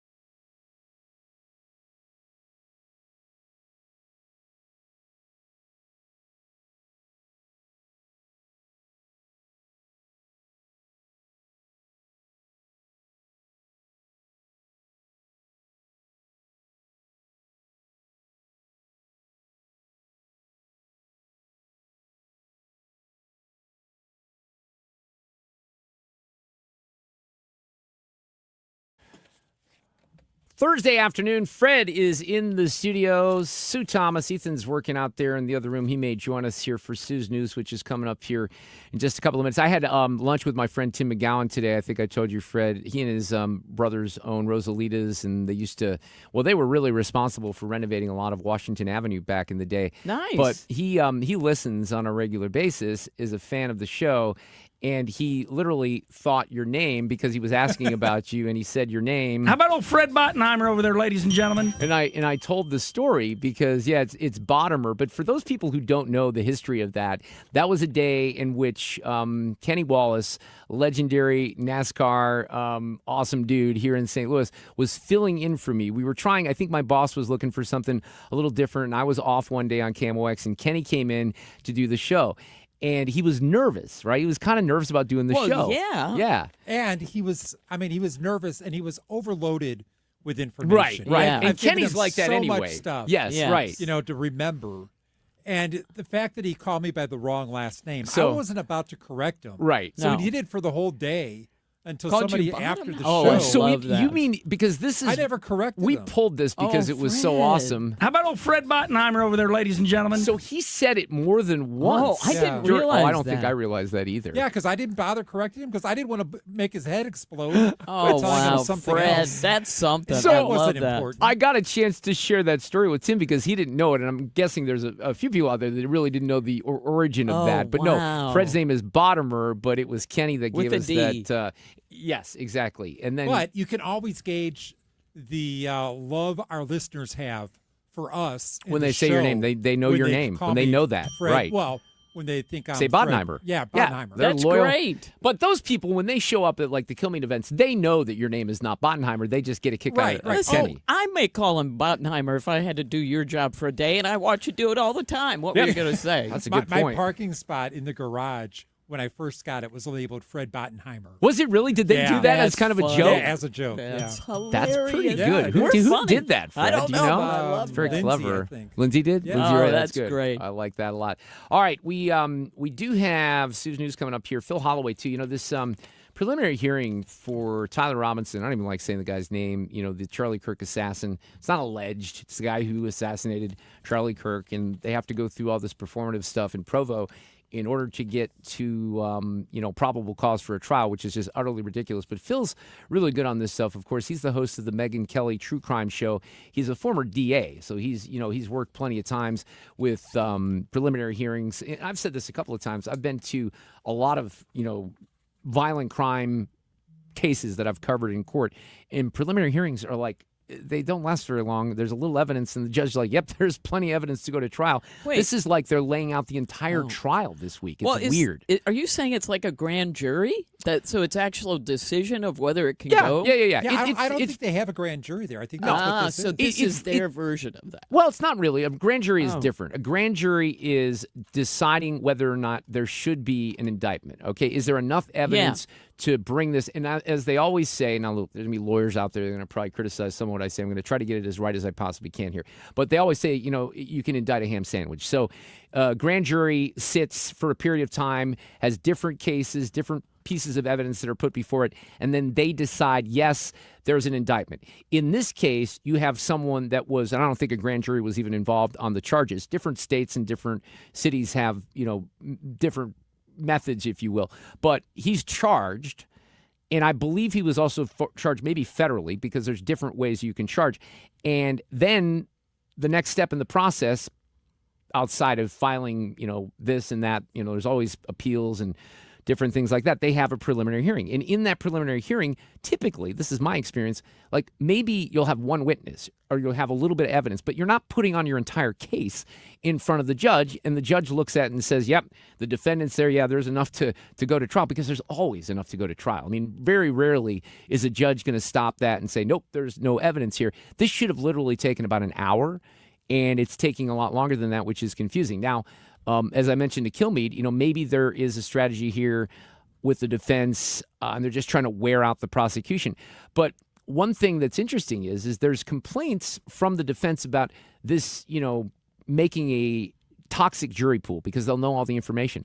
Well, having a preliminary hearing go on for a freaking week, you think that's not going to have an effect on a jury pool? Yeah, that's weird. So the whole bizarre situation Or is weird. Is this a part of the defense to try to convince their client this evidence is overwhelming? Well, I've heard that theory too. I don't know if Paul said that, but again, if that's the case, what Morrow's saying, and I think Phil might agree with this, is that, okay, then do you, like Kohlberger, try to get him to plea? But they're saying, look, the death penalty is on the line here. Why would we do a plea deal? Because this is a crime that is so heinous and happened in front of people and happened on television that this punishment fits the crime, and that's why we elevate it to, a death penalty case. So I don't know what's going to happen, but what I do know is everything that's happening in the courtroom this week is very unusual. And I'll be very curious to see what Phil has to say. John Ziegler is going to be here, the co-host of the podcast, The Death of Journalism. A lot to talk about there, considering the Graham Plattner story and some of the other stuff. I want to hear John's opinion on the World Cup kerfuffle, too, because I know he was tweeting about that. And then Mark Judge is going to join us in the 5:30 segment. He's an author. He's doing the Anti-Communist Film Festival. But I got to know Mark because he would write columns at hotair.com, and he's someone whose name came up to the forefront when Christine Blasey Ford made up her allegations against Brett Kavanaugh. And Mark Judge went to, that prep school with Kavanaugh, and they were all hanging out with Squee. Remember Squee? So he starts writing columns because he sees he knew how the media treated him in that whole situation, which was just ridiculous. And he sees how that's happening in some of these other cases now. So Mark will join us at 5:30, and we'll have plenty of things to say about Graham Plattner and the way the media handled that story. We have a roundtable that's set for tomorrow. A lot of stuff to talk about there. I only mentioned this one time yesterday, and my wife texted me about it today, and I was going to ask Brian, but we ran out of time. Fred, I want this on the roundtable list for tomorrow because it's utterly ridiculous that the men's team, the U.S. men's national team, is splitting $16 million with the women's team. Ugh. They came to this agreement in the collective bargaining agreement from several years ago. Now, the women do the same thing. If the women advance and the men don't, but I'm against both of them. Like, that's a participation trophy for the women. Wait, the women do it too? Yeah, none of this makes sense. No, the women are usually better than the men, like when it comes to the World Cup. So if the women get to that, by getting to the round of 16, right? That's where they get $16 million. and that is going to be split. Each player on both teams, the men and women's team, gets about $250,000. So women who aren't even they playing didn't do anything. get They didn't paid. do anything, right? They did nothing. Yeah. But it was all about that is ridiculous. Like if I'm a player on that team, and I'll say the same thing about women. This is not just a women, men. This I can flip it. Let's say the women just nailed it, and they made $24 million. They made it to the final, whatever the number is, and they have to split it with the men. Hell no. None of it. They didn't do anything. Wait a minute. Is the point that the women make less Yes, when they win, yes, that's and what therefore we're all apparently- splitting the giant pot? I see. Even though they don't get the television Well, that's ratings. dumb. It's just like the WNBA. Dumb. They think that Dumb. they're worth so much more than they really are when nobody watches that league, and it's subsidized by the NBA. There would be no WNBA if it wasn't for two things. The NBA subsidizing it, and ESPN acting like it's a real sport. Those two things right there, there would be no WNBA. And when I say real sport, look, we love Caitlin Clark and all that, but they treat it like it's bigger than baseball at ESPN. It's utterly ridiculous because they're so worried about being woke. They have to put the parity up there with the men's stories and the women's stories. This is why, and this is so annoying, during the NCAA tournament, even CBS does it. When you're looking at the matchups, you think, oh, Ole Miss is playing Alabama. Oh, no, that's the women's bracket. Yeah, I got faked out. Yeah, exactly. It happens all the time because they feel so guilty about not paying attention to the tournament that nobody pays attention to, and the tournament that 30 million people watch the finals of, we're going to give that equal. That's on the same level as the women's tournament. It's not. At a certain point, you have to be honest about the situation, I think. It should just be based on viewership, and that's what it should be. I'm with you on that, Sue. And on that note, Sue's News is coming up. On the roads, we've got volume out there westbound at 6440. And this is Kings Highway out through Hanley, but there's an accident now approaching 270. So a jam there as well. And then northbound was lined up. There was an accident near Page, and that has caused a huge delay. Out west, they've cleared the accident northbound 61 at Highway P, but we still have a little bit of a slow go north of 64. And westbound 70 and 64 kind of slow at their merge. 55, a little bit of volume here and there, but that was before there was an accident south of Highway M, and that created a jam. Of course, that's in the construction zone, which doesn't help. Volume on the Illinois side, eastbound 64 approaching 157, and westbound 5570 at 111. I'm Sue Thomas, and that's traffic. 97.1 FM Talk, St. Louis Conservative.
Okay, as I mentioned, Phil Holloway is going to kind of guide us through some of the things that are happening in Provo at the preliminary hearing that has been going on since Monday for the kid accused of, the kid who did assassinate Charlie Kirk. So Phil's coming up. We got John Ziegler after 5 o'clock.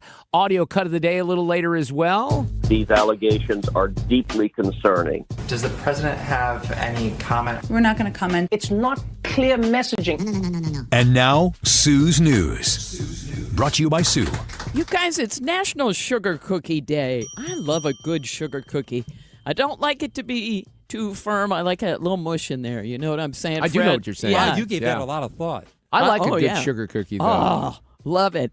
If they would do more of those, I see those giant iced chocolate chip cookies, and those are great. But, boy, I think a sugar cookie would be good as well. Slight problem, though, here. You don't eat sugar. Oh, yeah. Just keep making the chocolate chip. And it's also National Dimples Day. Oh, do we have any? You got any, Mark? You got some? Yeah, I got dimples. I got my chin dimple and my cheeks now. Are you kidding me? Oh, you got dimple around. Oh, yeah, I can see it now in the beard. Yeah, my kids have that too. Oh, Fred, nothing? I'm dimples. I don't either. I have a niece who has the cutest dimples and has passed it along to her 3 boys. Oh, my gosh. It's especially cute when you're a kid, I think. All right. Kids used to tell me that, I just took a pencil and shoved it in my chin, and that's how it looked that way. I was teased about that when I was a kid. Really? Well, they'll teach you about everything. I was a fat, dorky kid, too. I got teased about a lot. I survived, okay? Well, you did. On this day in history, 231 years ago, wouldn't this be nice? In 1795, one James Swan personally paid off the entire national debt of $2,024,899 that the U.S. owed to France. How about that? Wow. I mean, in that kind of money, yes, where did that guy get his money? I mean, that's like 1795. That's a lot of money. That's amazing. Like the Elon Musk of the time. Yes. And then 68 years ago today, this always makes me laugh. It was 1958. And a Catholic magazine called Contacts launched a campaign for clean lyrics in pop music. One of the songs they wanted to change was Elvis's Wear My Ring Around Your Neck because it promoted, gasp, going steady. I guess that leads to stuff. Yes, I of course guess, it does. Of course. I mean, yes. And 43 years ago today, 1983, this song by the Police hit #1. P.S. It is not a love song. It's a stalker song, It's a right? stalker song. Wait, what year was this? 1983. 83. Of course, every year I graduated from Parkway West. Right around this time, getting ready to go to Mizzou all those years ago. I love the Police. I really do. I saw them on the Synchronicity tour. I saw Same. them on the revamped one when they went out. I've seen Sting probably 5 times. Love them. Hey, was it Synchronicity that we were all at and didn't realize it? I think Fred it was. there too. Yeah. Oh, I love that. Love it. And a big death in the music world. Well, singer Bonnie Tyler has passed away. And I think she's probably best known for Total Eclipse of the Heart in '83. But this was her first hit. And I'm choosing to play this because I think we all could agree, nothing against Total Eclipse of the Heart, but we've heard that song plenty of times. Thank but you. I Bless you. love this song. It's a heartache. It's a fool's game. I mentioned what Martha Quinn said earlier on the X-Formerly Twitter just about her raspy voice, which was really cool. Now, she was not that old, right? No, 75. This one went #1 in it went to #3 in 1977. And then, of course, Total Eclipse of the Heart went to #1 and was there for multiple weeks in the 80s, 1983. But you know what she also recorded? Holding Out for a Hero on the Footloose soundtrack.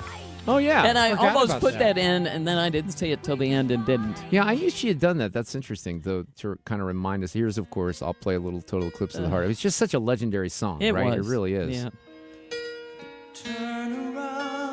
Every now and then I get a little bit lonely and you're never coming around. Turn around. Every now and Do then. you know who that is with her there? I don't, That's but the guy just who thinking wrote about the that. song, she did not write it.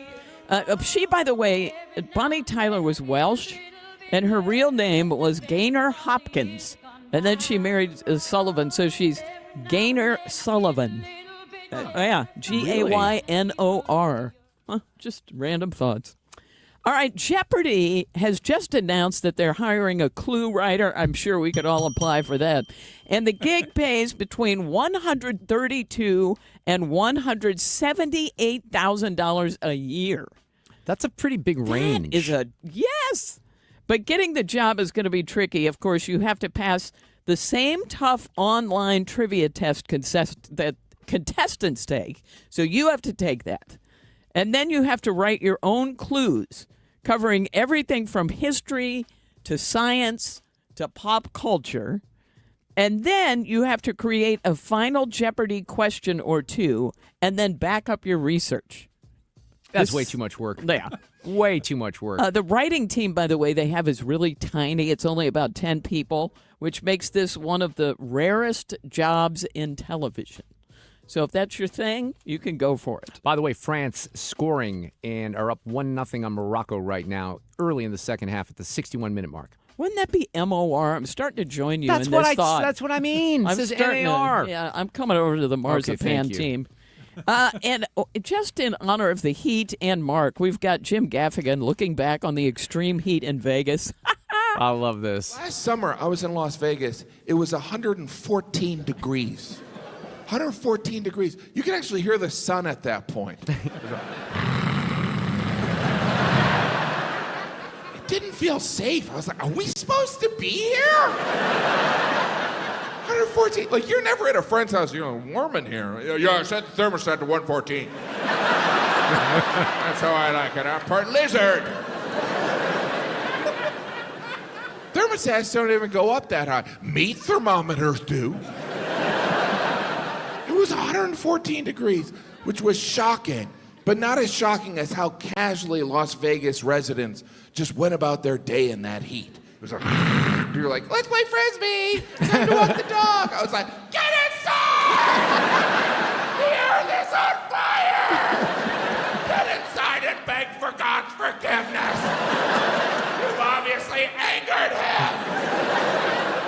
That's why Vegas is called Sin City. It's the same temperature as hell. Oh, I never thought about that. You're probably right about that. That's good. It's amazing, like, the difference, because, like, upper 90s, that's comfortable. Right around 100 is comfortable in Vegas.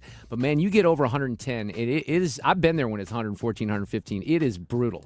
That just sounds I don't care if it's a dry heat or not. It's hot. Yeah, that just, ugh. Krispy Kreme is teaming up with Girl Scouts to make Girl Scout cookie donuts. I'm in. All right, Fred, you love a Thin Mint. Yeah, Thin Mint There donut. is a Thin Mint donut with chocolate icing, cookie crumbles, dark chocolate chips, and a cool mint drizzle. Love every ingredient. You might like that. They've got a Lemon Ups version that's filled with lemon cream and covered in lemon icing. And they have a Samoa. A Samoa knockoff. Those are the best ones. Chocolate-covered donut, topped with caramel and coconut. And they hit stores, I guess, this week for a limited time. If you want to try it. Try that. And finally, in Sue's News, we have today's random fact. Wow. To keep kids from cheating on their university entrance exams, Uzbekistan literally shuts off the entire internet in the country on tests today.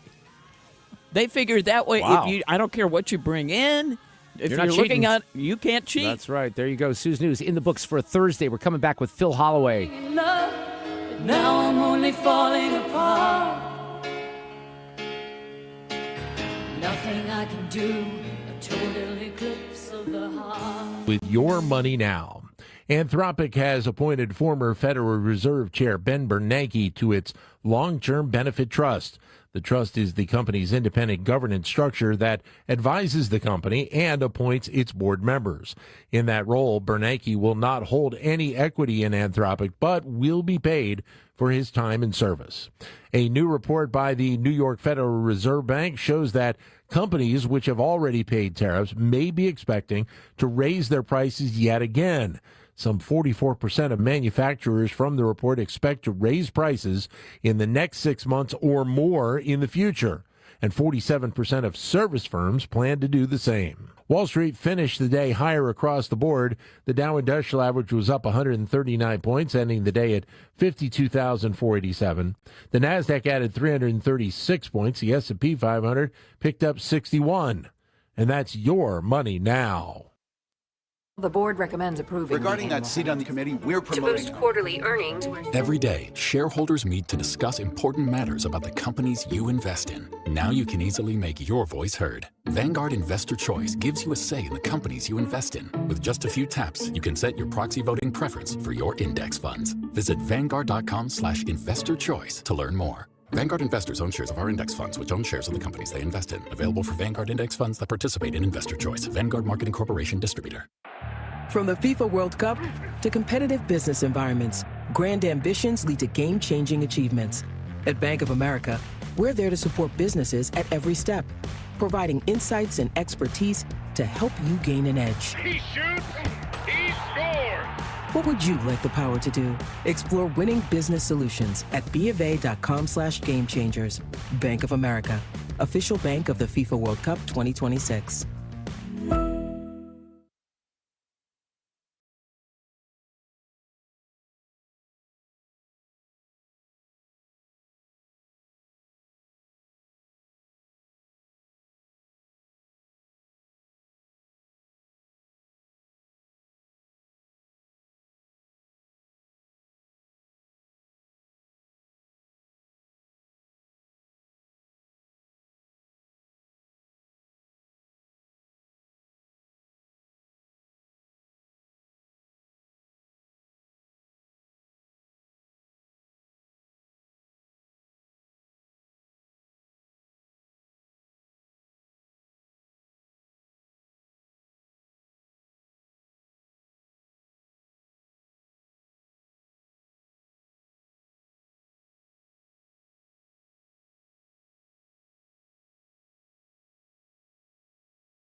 .432, this portion of the show is sponsored by our friends at Jerry Kelly Heating, Air Conditioning, Electrical, and Plumbing.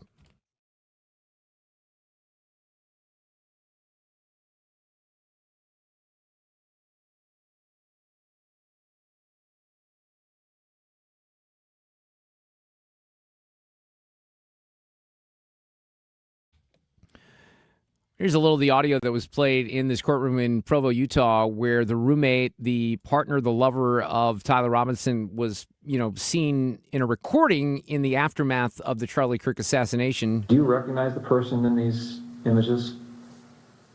I wouldn't say it with 100% certainty just because of camera quality, but that looks like him in terms of the shoes he's wearing, the sunglasses.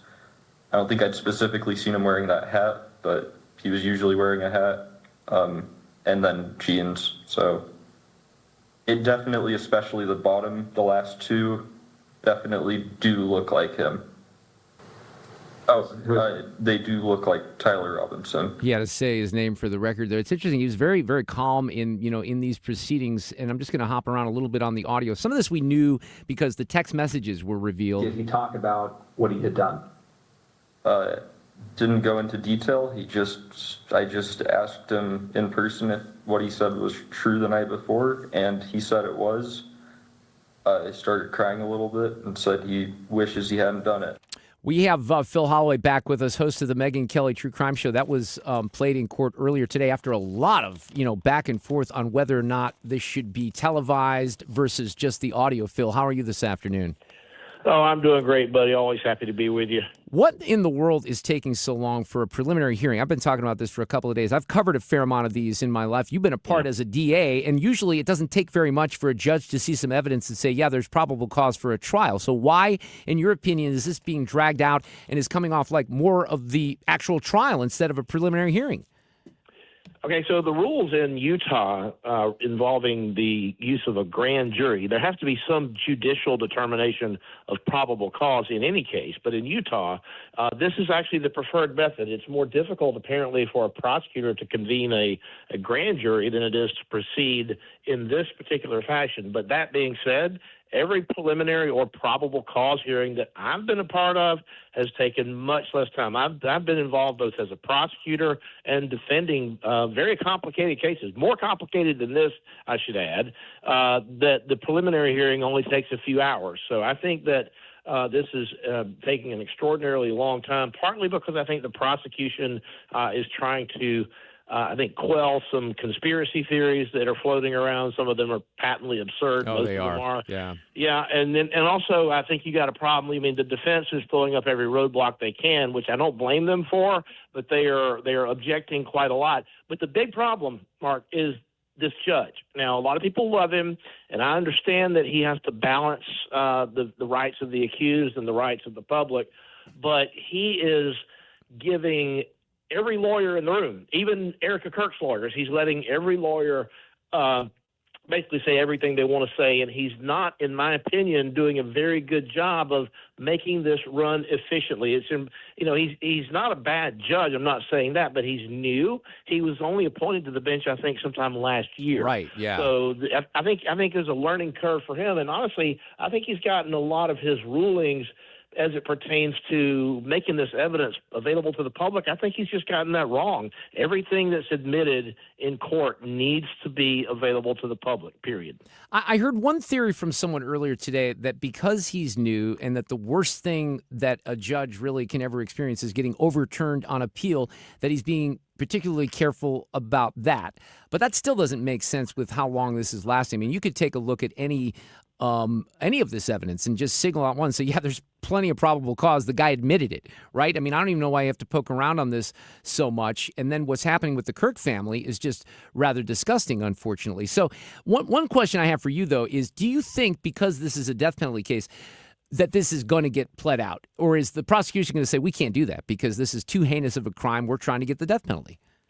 Well, that's a great question. A lot of people are sort of batting around this question online, and what I can tell you is that if the defense gets a chance to take some kind of a plea deal that avoids the death penalty, which is the firing squad, by the way. Yeah, that's right. In Utah, if they get the opportunity to take such a deal, they would, I'm sure, give it very serious consideration. But that being said, it's up to the prosecution.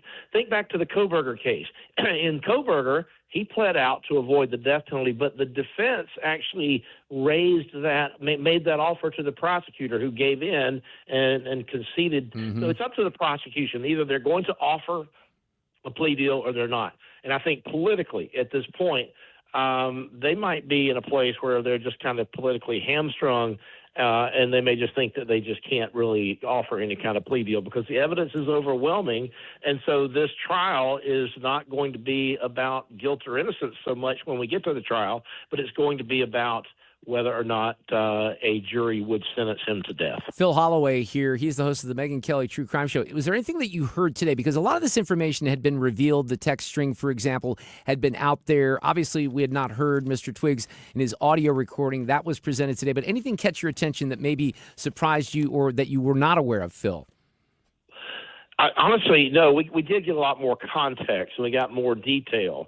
One thing that stood out to me, I don't know if this is really new information or not, but hearing about this sort of through the Twiggs interview, it struck me that, Tyler Robinson was concerned about many things after he assassinated Charlie Kirk, but he wasn't worried about assassinating Charlie Kirk. He was worried, like, what's his father and grandfather going to think maybe if he didn't get the rifle back. And, he was lamenting decisions he should have made, like he shouldn't have left the rifle. He's worried about things. So he's not worried about anything except, and it just seems to be a very bizarre, irrational way of thinking, considering what he had just done. So from a timeline perspective, have they set any kind of parameters for when an actual trial might take place? I mean, look, the guy's going to say it's going to move to trial. We know that. It's just a matter of when this wraps up. But do we know any kind of timetable of that? I don't think the judge has mentioned anything like that. And considering Judge Graff, what we know of him, what we've seen, I couldn't fathom Judge Graff putting the cart before the horse and talking about a timeline for a trial, considering he hasn't formally ruled on the issue of probable cause. But there's going to be a lot more pretrial motions. In a death penalty case, there's just you have motions to suppress evidence, things that aren't yet ripe for the judge to consider. So we probably have a lot more pretrial litigation before they can get around to setting that. And at his pace, this, I hate to say this, but we may be riding this train a long time, perhaps even a few years. Well, and that's just sad if that's the case, because this is pretty open and shut, and just to put the family through this consistently, that's going to be very painful, unfortunately. Anything else that you're talking about? This is the case of the week. Anything else you're talking about on the podcast with Megan, though, lately these days, Phil? It's been mostly a lot of Tyler Robinson, because this is kind of the big thing that's in the news. But we've got this crazy case out of Ohio where you've got all these kids that were in this house, and there's just seems like, and I forget the name of it, I apologize, but this Tyler Robinson is the case that's in the news. So. This is sort of the focus now of the true crime universe, indeed. And I kind of there's a little bit of a guilt, because we all have this morbid curiosity, right? And the last thing I want is for this guy to get more attention. And I think you can make the case. Look, the defense is trying to make the case that they're worried about tainting a jury pool. I can make a pretty strong case. I think you could too. I think you just did, that what the judge is doing this week in extending this preliminary hearing and allowing all these evidence and pieces of evidence to be entered, that's going to potentially taint the jury pool even more. Yeah, but I'm not concerned, because we've seen over and over and over again that it is possible, and it's not really all that hard to do, but with the right tools, it's possible to guarantee both the right of the public to see and hear and know what's going on inside an open courtroom, and balance that with the rights of an accused. There's just no reason, I think, to not allow the public to see. Like, if I were the judge, what I would say is, look, if you're admitting it in my courtroom and it's been moved into evidence, I've ruled it's admitted, and you're publishing it in open court, then it's fair game. It's public record. And that's really what needs to be going on. But we can take care of any pretrial publicity issues through a proper jury selection voir dire process. We can find a fair jury. You can find a jury that is open-minded and will be able to be impartial, irrespective of the media attention this case has received. So it can be done. I'm sure this judge could do it, but he seems to be a little bit scared of his shadow. Phil Holloway, always great to have you on. Have fun on the podcast. We'll talk soon. Appreciate it. All right, brother. Anytime. All right, take care. We are so busy on the Illinois side. It's just road work and other things. But if you're coming in on the Poplar Street Bridge, it's jammed across the bridge through the 70 split. 70 eastbound slows at 64. We've got 64 jammed approaching 255, and westbound is slow past Route 50. On the Missouri side, a jam in both directions at Page. That due to an accident. And the southbound jam goes back through 40. And southbound is really close to Dorset. And that has put extra volume on northbound 141. So drivers are taking that up to Page as an alternate. Now, westbound 64, it's Kings Highway out through McCausland. We've got eastbound slowing Lindbergh through Big Bend, westbound slowing again at Clarkson, and then it really lines up Lake St. Louis Boulevard out through the 70 split. 70 isn't quite as bad. This report brought to you by Lakeside Renovation and Design. For over 25 years, they have been St. Louis's trusted choice for transforming homes inside and out. From windows and siding to kitchens, baths, and outdoor spaces, they deliver quality craftsmanship and lifetime warranties. Go to lakesiderd.com. Sue Thomas with traffic, 97.1 FM Talk, St. Louis Conservative. Well, I want you to get a free estimate on a Generac home standby generator from Generator Supercenter. They're the nation's #1 Generac generator dealer. And the month of July is even more special because it's Freedom Month. And as a way to celebrate our nation's 250th birthday, new sales and installation customers will get $2,500 off the entire month of July only. These are great generators. They kick in right when the power goes out at your home. You need people to kind of do the certified maintenance and warranty work, and that's exactly what you get at Generator Supercenter. The competitors really can't offer that. These are great high-quality generators. They will kick in with propane or natural gas right away. If you're out of town, you don't have to worry about it. The food's not going to spoil. You get 24-hour monitoring. Peace of mind is really important. So don't put this off. What's it going to hurt to make a call? Get a free estimate. They do have financing and payment plans available, and $2,500 off the entire month of July at Generator Supercenter. Check them out at 314-499-2020, Generator Supercenter of St. Louis.com.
You know, we were talking about the Tyler Robinson case, Charlie Kirk, but we like our true crime stories here. Phil does that with Megyn Kelly. I like, and Sue, I know you like the cold cases, right? Yes. And we have another one from Ohio. Track those people down. Yeah, it's fascinating. So here's one for you, and there's not a lot of detail here, but this, you know, we see stories like this from time to time, and here's another one. This goes back to 1985, and it was a cold case murder that happened right near a Cracker Barrel. And what they say is they've now solved this murder of a guy by the name of John Warren. John Warren was a traveling salesman for an auto parts company, and he was found dead inside a hotel room in a Holiday Inn in Middletown, Ohio, on October 17th of 1985. That's located about 35 miles east of Cincinnati. He had an Oldsmobile, like an 85 Oldsmobile, some other personal belongings that had disappeared by the time his body was found. A few days later, they found some of the lost property behind the Cracker Barrel in the area.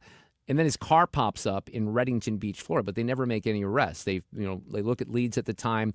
There was never enough evidence to move forward.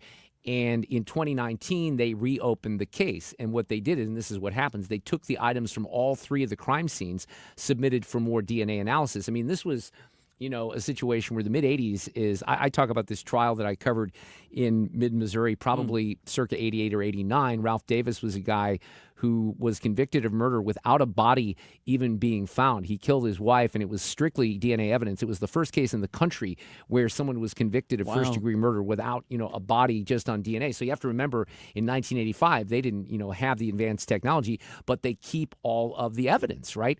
So they don't say whether this was one of those deals, Sue, where they follow the guy and then they wait to see if he throws out a cup of coffee or something like that. It had to be something like that, but they arrested the guy. Randy McAllister is his name. He lives in Columbus, Ohio.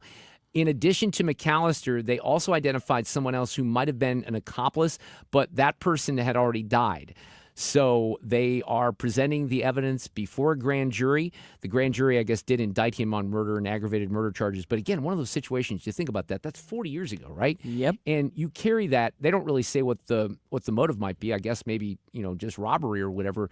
But you carry that with you for all those years. I mean, I guess at a certain point you think, I'm not going to get caught, but it has to be always just hanging there, It has to be. Especially when you... Unless you're a, psychopath. Well, but especially because also...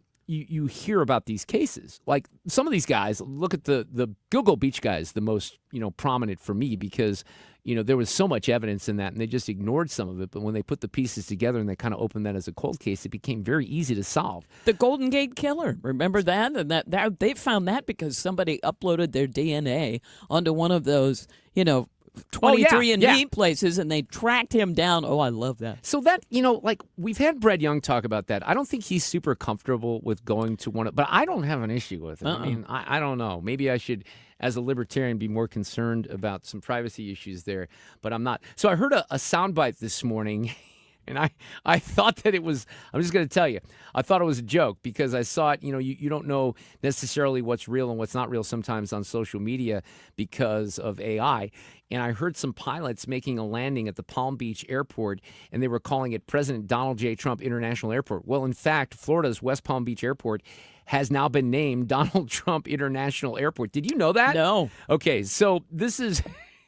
You know what's going to happen here, and this is my favorite. So this woman, she loves it, right? So they talked to a couple of people down there. I'm excited about it. To have a president that lives in our backyard. I mean, we might as well honor him. People need to be honored for the commitment they've made to our country. I think they're crazy. They want to get on I-95 and drive an hour south or 2 hours north. They go right ahead, but you know what?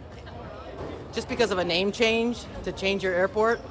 Come on. Okay, well, I may have played these backwards because I was trying to get her in, but this is what she's referring to. There are people that are saying we will not fly at this airport because of the name. It's a joke, and I'm going to fly in and out of Orlando from now on to get to my destination. I don't think he sets a good example for the United States. And so you're going to go out of your way. Yeah, that makes sense. You can still hate Trump if you want to. You don't have to. There's nothing that, tells you that you have to wear a MAGA hat or anything like that. I'm kind of one, though, that this is what I would say, is I don't like naming things after people who are alive. Oh. Because, you don't know we've seen this happen before. Like, I'll use maybe Brett Favre as an example. I think they renamed some stuff up there, and maybe that didn't work out so well. I might be thinking about that wrong, because I know that they named something up in Green Bay after Mike Holmgren, who won the Super Bowl with Brett Favre. But look, things can happen, right? It's true. In Illinois, don't we have the Barack Obama highway, and there's people that are, but usually I think there's a little danger in naming something for people who are still alive. But I mean, it is a past president, or a past president and a current president, so I guess we're safe. But people are going to lose their minds over stuff like that, right? Yeah, they lose their minds over a lot less than that. John Ziegler is coming up here in a couple of minutes. It's always very fun and entertaining. I've known John for a long time. He did a documentary many years ago about Sarah Palin and the way the media treated Sarah Palin. He also went on to do a big, in-depth investigation into the Jerry Sandusky case at Penn State University. Did a great podcast on that. But John and I met because he did that documentary back in 2009. I brought him into town, and we did a screening at the High Point Theater, and we packed that place that night. I mean, we had how many people you think are in there? 400 people? Yeah, that's probably right. It was packed, and John got to show the documentary, and we became friends after that. And I like him because I never really know where he's coming from. And people who have listened to Zig before, they kind of know that. He does like to scream into the microphone a little bit, into the phone. He gets very passionate. But he co-hosts this podcast, The Death of Journalism. And he really does cover very important topics on that. And there's a lot of stuff with Graham Plattner, certainly, that the media ignored. John will have some takes on that. He's not always the biggest fan of Donald Trump. I think that's fair to say. So we'll get into some of the Iran stuff as well. At 5:30, Mark Judge will be here. Mark's been a guest many times before. He was dragged into, I guess, prominence when Brett Kavanaugh was nominated by Trump in the first administration to be on the Supreme Court. They had the circus of hearings featuring his accuser, Christine Blasey Ford. And Mark Judge will tell you that none of that stuff that Christine Blasey Ford testified to happened because there was no corroboration at all. In fact, there was the opposite of corroborated, like the opposite of Graham Plattner. But that didn't stop the mainstream media from running with that story as much as they possibly could. But Mark will have his thoughts on that at 5:30. Plus, we'll have an audio cut of the day. Accident on 270 around Page has caused a jam in both directions. Southbound back, just a parking lot, back through 64. And, I'm sorry, that's northbound. And southbound is jammed back through Dorset. Now, if you're westbound 70 out of downtown, a little slow at Jennings Station Road, past the airport, Highway K. 64 is Kings Highway out through McCausland. But eastbound is slow, too, east of Lindbergh through Big Bend. And then westbound, some moderate volume at Clarkson. Then it jams again at Lake St. Louis Boulevard. Now, we've got southbound 270, also with slow pockets from 40 down through 21, volume on the Illinois side on the Poplar Street Bridge, and 64 jams at 255. I'm Sue Thomas with traffic, 97.1 FM Talk, St. Louis Conservative. I think I just turned my mic on to clear my throat. You're supposed to turn your mic off. That was an interesting moment, and I apologize for that. But I want to talk about Stuart from Stewie's American Mortgage. I saw him yesterday. We've been talking about this new offer, and it's been limited time. He extended it. It's been very popular. So here's the deal, and there's a little bit more to it this time, and I'm going to explain. So if you are looking to get off the sidelines and purchase a home, so this is for customers buying a home, Stewie is offering you a 1% discount on interest rates for the first year. So you're going to lock in a new lower percent rate, 1% lower on a new 30-year mortgage, and you still get the bagel loan, no closing costs. So that's a great offer. He's extending that if you refi. If you go from an FHA to a conventional loan on a refi, he's also going to reduce it by 1%. The other thing he wanted me to tell you is there's something that's going on with a different way, and he's kind of invested in this, a different way to do credit scores, not FICO. So it's an alternative credit score method, which maybe puts you on the other side in a better position. But Stewie can explain it to you. And we like what he does so much, we give you his cell phone number. So here it is. If you like that 1% lower rate for a refi from FHA to conventional or for a new purchase, Google the bagel loan or call his cell, 314-324-4440, 314-324-4440, or Google the bagel loan. Stewart's American Mortgage, NMLS number 226715.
key testimony in the Charlie Kirk murder case. I'm Lisa Lacera, Fox News. An investigator describing DNA and bullet evidence at the pretrial hearing for Tyler Robinson. Earlier today, prosecutors established from Robinson's former romantic partner that Robinson etched bullets used in the shooting. State Bureau investigator Jennifer Falmuina testified about what those bullets said. Will you read the markings here? A fascist. And page 3. Catch. On page 4. Up arrow, right arrow, down arrow, down arrow, down arrow. She detailed that swabs of parts of the rifle suspected of being used in the shooting of Charlie Kirk revealed DNA from Robinson.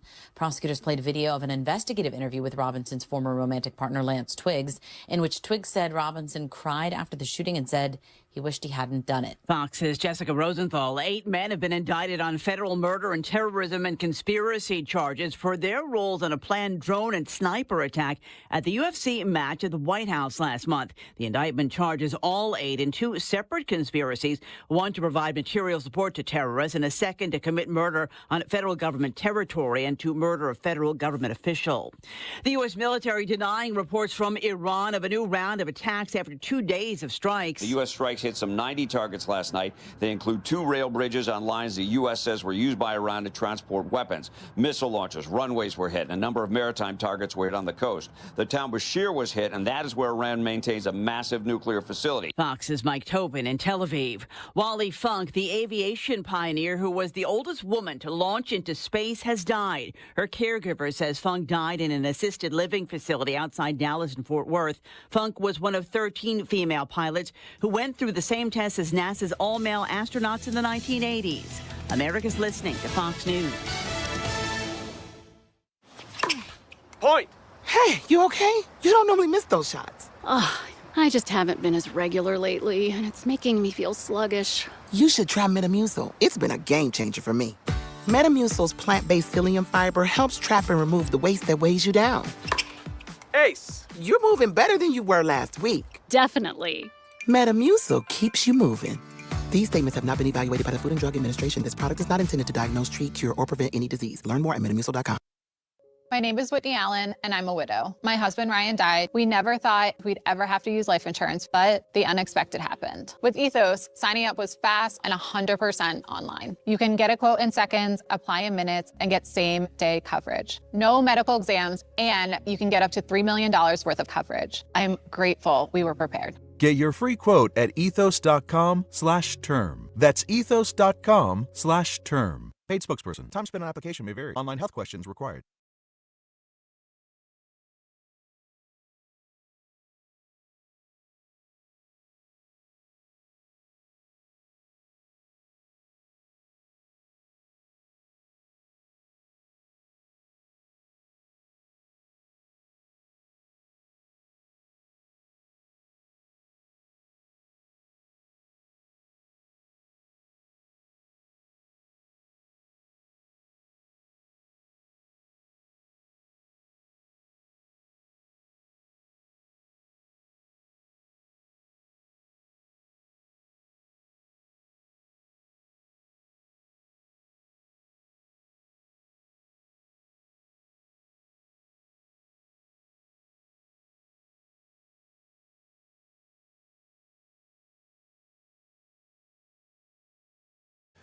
We are coming up on the end of the week. That means tomorrow at 3, a Reardon Roundtable. State Representative Steve Butts will be here. We'll toss around the stories of the week. Gene Evans also on the panel, and we'll have all the fun stuff in the 4 o'clock hour. Paul Hall on entertainment. Cusimano taking us into the weekend. The Cardinals have one more game with the Brewers, and the Braves come to town, and then we have the All-Star break, which is incredible that that's almost here. But we'll get into that with Frank tomorrow, and also have a conversation about Major League Baseball and the Players Association, the offers that they have made back and forth, at least preliminarily, in the new CBA, which will not be settled, and then we'll have a lockout, and they'll spoil baseball all of next year. That's probably what's going to happen.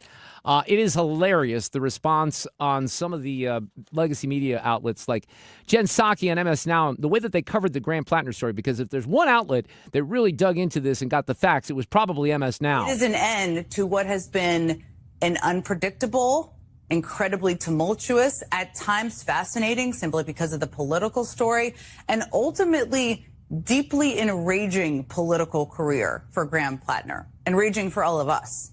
And we have covered this race from the very beginning on purpose, because I think it's important that we don't put our heads in the sand and just project upon all of you what we think and only talk to people at a table in Washington, D.C. I think one of the most important things we can do is listen to voters, to watch and to try to understand what is happening in this country, even if it doesn't totally make sense. Great. Oh, I got to play Kenny Wallace there. I mean, that is hilarious. John Ziegler is with me, the host of the podcast, The Death of Journalism. I can't believe she said that with a straight face. I really can't, but she did. It sounds like parody. Are we sure that wasn't SNL? Because that was pretty hilarious. I mean, John, this story and the way that the New York Times covered this really didn't cover it. You are not surprised. I'm not surprised. But wow, the New York. I'm glad you mentioned the New York Times, because their initial reporting on this, I said at the time, it looked as if they had essentially done what's called a catch and kill, right? Which is something that the tabloids used to get paid for doing, the National Enquirer, where they effectively captured what they thought at the time was the worst story about Plattner. Then they muted it and manipulated it to make it as tenable as possible on his behalf. And one of the, I guess you would call it, victims of Plattner complained at the time, like, what the hell was that? And no one in the media listened to her until now, when we have a couple more accusers coming out saying similar, if not worse, things. So my biggest takeaway on this, Mark, and you know that I've been following these types of cases for far, far too long. Yeah. Done some deep dives on these kind of cases.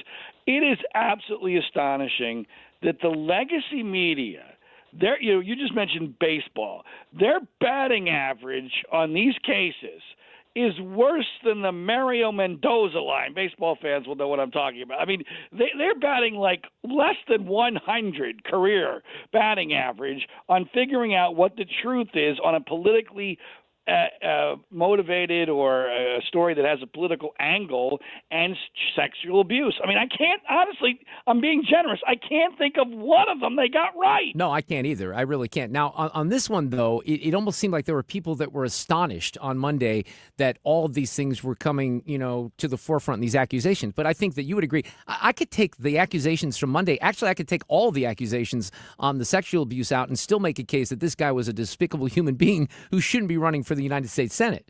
Well, it goes without saying. I mean, who would have ever thought that the guy with the Nazi tattoo that lied about having a Nazi tattoo would be the guy that would be a scumbag? I mean, it's really not that difficult to figure out unless you're looking at reality through the prism of your own political self-interest.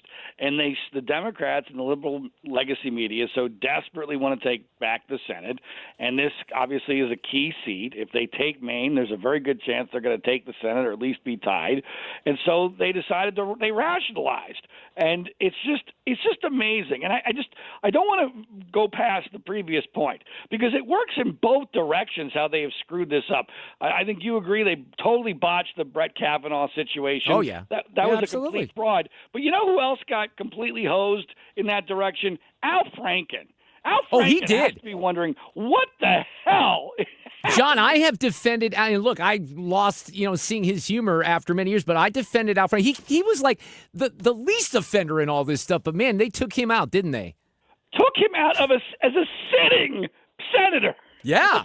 Who had actual potential presidential aspirations over allegations that were benign and I believe false. I mean, I did a deep dive into all that. He got completely railroaded. Most recently, I mean, he's not a political figure per se, but Cesar Chavez, 3 or 4 decades after his death, just got canceled by the New York Times over what I thought was very shaky evidence. I believe I met my friend Matt Lauer, former Today Show host. I was going to ask you about that. I mean, Matt Lauer got completely railroaded. I'm positive of that. I think Donald Trump, and I'm no Trump fan, as you know. Yeah. I think Donald Trump is completely innocent in the allegations that were against him that resulted in a civil verdict against him. And by the way, that relates to the Epstein case. And we haven't spoken since this happened, but the New York Times and New York Magazine both concluded unequivocally that Epstein, as I've been saying for years, killed himself in a federal prison. There is no logical way to get from Epstein killing himself in a federal prison while Trump is president and Trump being guilty. It's not possible, because he's not going to kill himself when he has blackmail information on the sitting president of the United States. Well, there is that, but people don't want to think logically through these things, do they? It's unbelievable. We've lost our damn minds. They're so bad at this. I'm open-minded now on Eric Swalwell, Andrew Cuomo, maybe even Harvey Weinstein. I mean, they get this wrong every single time. They do, and that's where, and I think this is part of the problem with trust in the media. And when you look at what was her name, Lizzie Fifield said, and what she gave to the New York Times, all the goods. Now, she was the conservative alleged victim of Graham Plattner, but I mean, she laid this out in a tweet the other day about all the numbers and the text messages and all that stuff, and they basically just chose to ignore all of it because it didn't fit the narrative of Graham Plattner. Because she was a Republican. Yes, exactly. It was only when one of their own said something remarkably similar that they decided, okay, we have to give up this fight. And also, by the way, we have to do this before the deadline passes where we can replace him. That's another important part of this equation. It's amazing how they suddenly decide to be moral about this and be somewhat consistent with what they claim to be the rules of engagement here. But it's only because of the fact that they had a choice. They still had an opportunity to maybe replace him. Now, I have enough faith in the people of Maine that they're not going to fall for this, and I think Susan Collins is probably safe at this point. At least I'm hoping that's the case. So John Ziegler is here, the co-host of the podcast, The Death of Journalism. I got to take it back to last weekend, and a lot of this became moot because the U.S. pooped the bed and they couldn't beat Belgium. But the whole thing with Trump and the World Cup. So I'm playing golf on Sunday morning, and we get off the course, and I get text messages about the red card being overturned. I had no idea that Trump made a call. I wasn't really paying attention. But then I get home that night, and I'm scrolling because I'm bored across Facebook, and I see people saying that they're going to root against the U.S. because of all this, that Trump got involved. So I'd love your opinion on all this, because either way, he got the blame in the end. I don't know if he should have made the call. I thought the red card was ridiculous, but I'm not a real big soccer guy. I don't understand the implications. But what were your thoughts on that, John? I felt very strongly that Trump screwed this up at almost every possible level. I don't think the red card was warranted, but it wasn't the worst call in history. Okay, I think the biggest problem with the red card is the punishment. The punishment is ridiculous, but that's a FIFA rule. Yeah. It's completely absurd to miss a knockout round game because of something that happened in the previous game that was borderline between a yellow card and a red card. So I'm not of the belief that this was an incredible injustice that required extraordinary means to correct. Well, look, just as a side note here, our soccer guy here, Bill McDermott, who is a legend in St. Louis, we call him Mr. Soccer. He was the only guy. He made a very strong case that it should have been a red card. So yeah, I'm fine with that. Yeah. I think it was borderline between yellow and red. Again, my biggest issue is the punishment is absurd. And of course, one of the more hilarious elements of this is the president of the United States, in an unprecedented fashion, steps in to correct this alleged injustice, but in doing so, admits he doesn't know what a red card is. I did catch that when he was talking about this the other day. I found that interesting.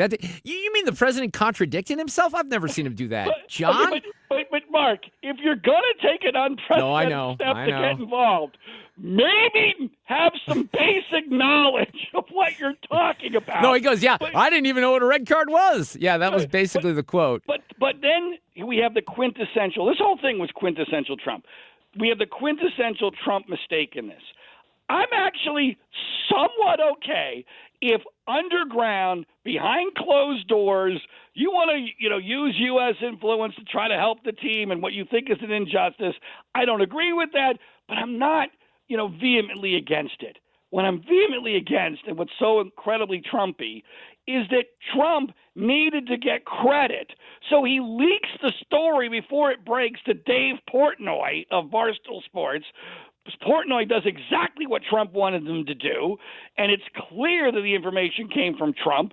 And then he holds a press conference, effectively taking credit for this, removing all plausible deniability, destroying all sorts of goodwill that's been created in foreign countries because of our hosting the World Cup. And then, of course, it all blows up in our faces when, we're expecting to play without our best goal scorer. He ends up playing, but we don't play with a goalkeeper, apparently, and we lose 4-1.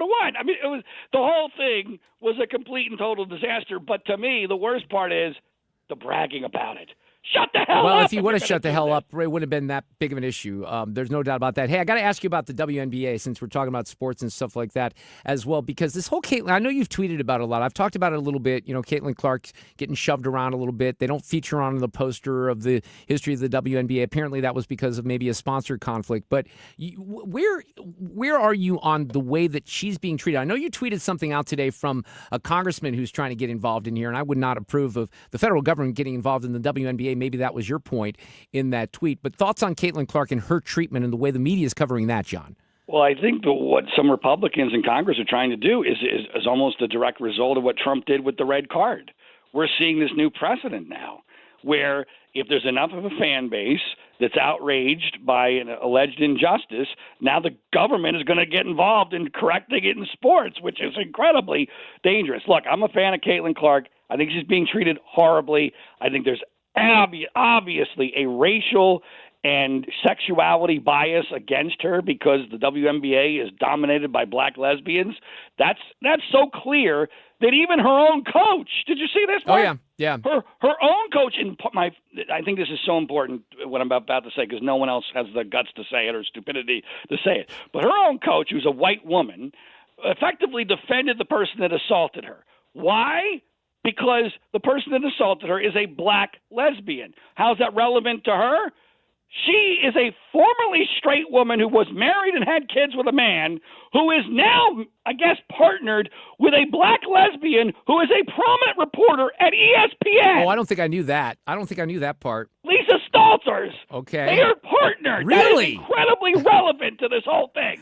Given ESPN's role in the obviously the conversation and the narrative surrounding the wokeness of sports.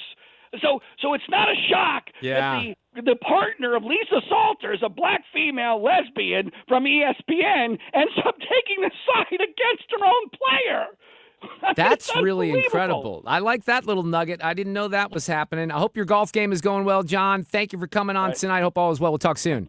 Take care. All right, that's John Ziegler.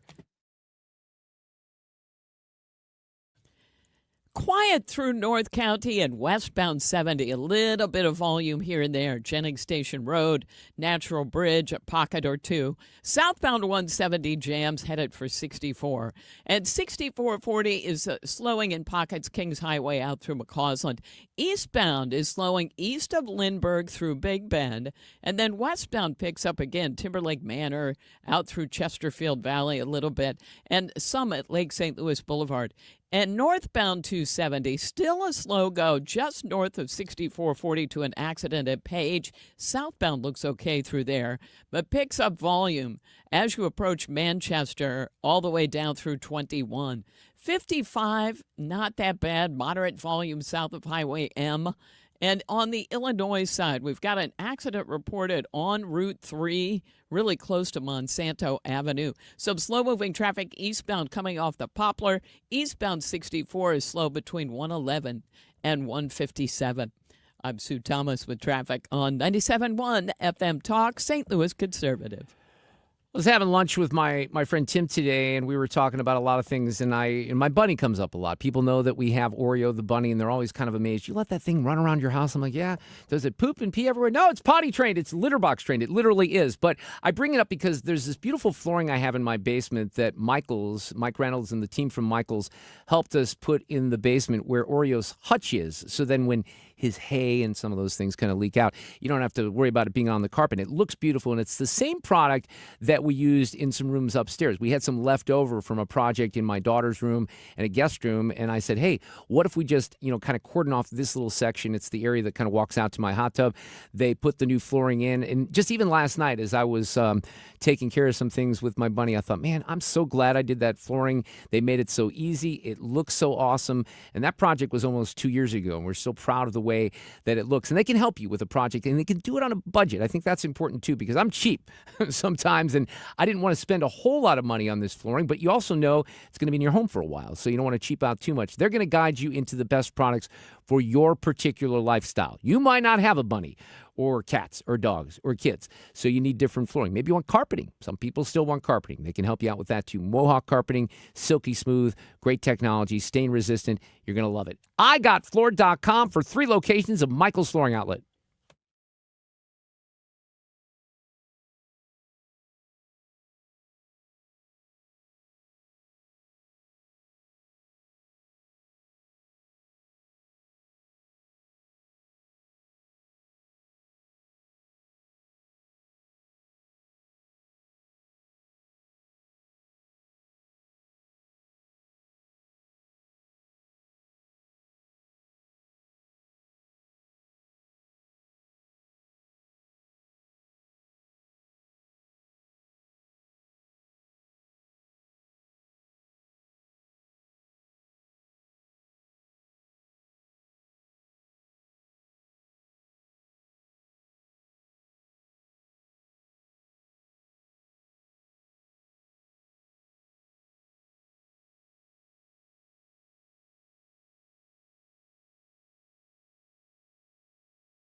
So you're going to go see the Odyssey next week at all? You have interest in that, Christopher Nolan's new movie? What? I'm going to wait for your review.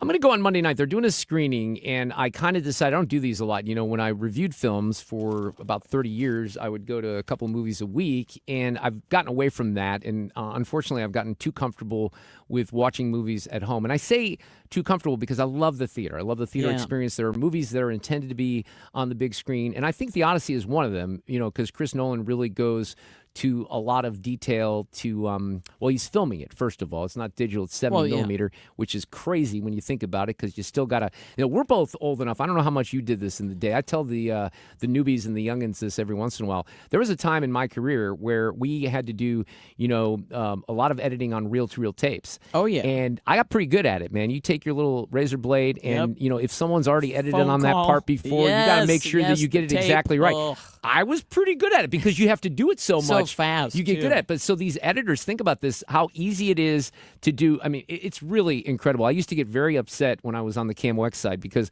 every once in a while I would hear, some of the audio that we play here, I would hear audio that wasn't clean. What I mean by that is there was a sound either at the beginning or at the end that shouldn't have been there. You should cut it off. Well, back in the day, that was, I don't want to say that was permissible, but it was more understandable because you didn't have a mouse to click on a particular part. In an era of digital editing, there's no excuse whatsoever. You can exactly go to that point. And by the way, you can even fade things and fade them up. Yeah, you can. So you have to do those things kind of manually with reel-to-reel tape. And we use things called carts, which were kind of like 8-track tapes that had little... same size. Yeah, they were the same size as 8 them tracks. in. So a lot of times you take your reel-to-reel recording, like I might do a news report or I would do a package, if you will, on reel-to-reel, then put it onto the cart for airing. But, they're slicing and dicing these editors with the 70-millimeter film like the old days. Wow, right? that's cool. I know. It's kind of incredible when you think about it. So we'll talk a little bit about that maybe tomorrow with Paul Hall. It doesn't open until next week. But I guess the point I was making is I still get the invites for the screenings. And this movie, we checked the time yesterday. It's going to be 2:50, okay? Almost 3 hours, and that's not unusual for a Christopher Nolan movie. It's the Odyssey, for crying out loud. Well, exactly. But I felt like if I didn't go Monday night, they're going to do the screening at the IMAX, that I wouldn't, make myself it's go. IMAX? You gotta Well, I go. know. That's so I'm gonna see it. Now, here's the problem. Like we're hearing little bits and pieces, and there's a bunch of these people that he's featured in this film, and I don't know how woke it is, but you have Ellen Page, who's Elliot Page now. Right. Samantha Morton, Samantha Morton's been around for a long time. She's talking about how Chris Nolan has made women more powerful in this because women have been vilified from, across the origin of time. Women have been vilified, whether you're a midwife, whether you're, a herbalist, whether you're a healer, whether you're just in tune with the moon. Like, women have just been vilified throughout history, and I think that was my take on it. But also, Chris's interpretation of the original text and then kind of condensing it into this essential oil of Cersei was phenomenal, and that I just worked from the text. It was all there for me. Yeah, I don't know what she's talking about. I don't really think she knows what she's talking about there. Now I've read the book twice, so it's going to be real interesting to see how the I was just waiting for you to chime in there. I tried that one time last week. No, I didn't read the Iliad or the Odyssey. Of course you didn't. Of course not. So I don't really even know much about it. Oh, you don't? No, not really. Oh, well Homer. then, I know Homer. Okay, well that counts. That's about all I know. There's a lot. I know they're real thick books. It's a lot of adventure. I mean, I'm just saying there's a lot to cram in. I'm impressed he made it under 3 hours. Well, I know for a book that long, but see, then you start. Look, I'm not going to have the perspective of going into this film and knowing whether or not it matches up with the original context of the book and the intention and all that. I have no idea. I don't think I read the entire thing either. It's just referred to in the Lilliputians and of course all the stuff that goes in there. Well, I'm curious just because of Chris Nolan, and I like his movies. He's a weird dude. I've met him before. He's really, really intense, but maybe that's what makes him, so good at what he does. It might be. Anne Hathaway. I mean, it should be good. I like Anne Hathaway. She's in that too? Yeah. Yeah, I like that. Good cast, but again, there's a couple of there's a non-binary person who they featured on the red carpet. I talked about this in Variety yesterday. I didn't even know who this person was. So he seems to be going out of his way to give parts to people because it seems woke. I hope I'm wrong about that. I really do. I'd heard a little bit of that going on even with Toy Story, but Toy Story has been a monster hit. It came across today that it is quickly approaching the $1 billion mark in ticket sales across the planet. This is not just domestic box office, it's international box office. Fred asked me if there was another movie that reached $1 billion this year, and believe it or not, there was. It was the Super Mario Brothers movie. Of all things. Yeah. How weird is out that? Of it. But $800 million for Toy Story 5 heading into, a couple more weeks here. I think it's going to probably cross the $1 billion mark by the end of the weekend. But that's pretty impressive for that because, they've been looking for a home run at Disney for a while, and I don't think they've had one like this. So I still want to see that, but I never made it out to the theaters. And soon enough, they flip these around to on demand so quickly where you might have to buy it or you may have to pay $30 for it, but you can watch it very, very quickly. All right, Mark Judge is on deck. Mark Judge is a guy that was kind of dragged into the Brett Kavanaugh controversy during his hearings for the Supreme Court because he went to high school with Brett Kavanaugh and there were all these accusations by Christine Blasey Ford that were fake. He's got some real interesting takes on what's happening with Graham Plattner. He's coming up. Well, on the roads this afternoon, we have had some issues. Now, if you're 70 westbound, a little slow at Jennings Station Road and moderate volume here and there on out through the 64 split, but it's not bad. 64 is moderate volume too, but it's more like approaching Hampton through McCausland. It's eastbound that has traffic east of 270 through Big Bend stacking up. Northbound 270 is still slowing approaching Olive. That's all due to an earlier accident, but the jam goes back almost to Manchester. And southbound is a slow go between 40 and an accident at Highway 21. Now, we've also got a jam on northbound 141 headed for 364. That's because of the accident on 270, so people took that as an alternate. And out west, 64 jams at Lake St. Louis Boulevard. 70 is not as bad. So much going on the Illinois side. We're jammed Route 3 in both directions at Monsanto Avenue. We've got road work causing delays eastbound 64, 111 to past 255. This report brought to you by Point Within E Pest Control. I'm Sue Thomas, and that's traffic. 97.1 FM Talk, St. Louis Conservative.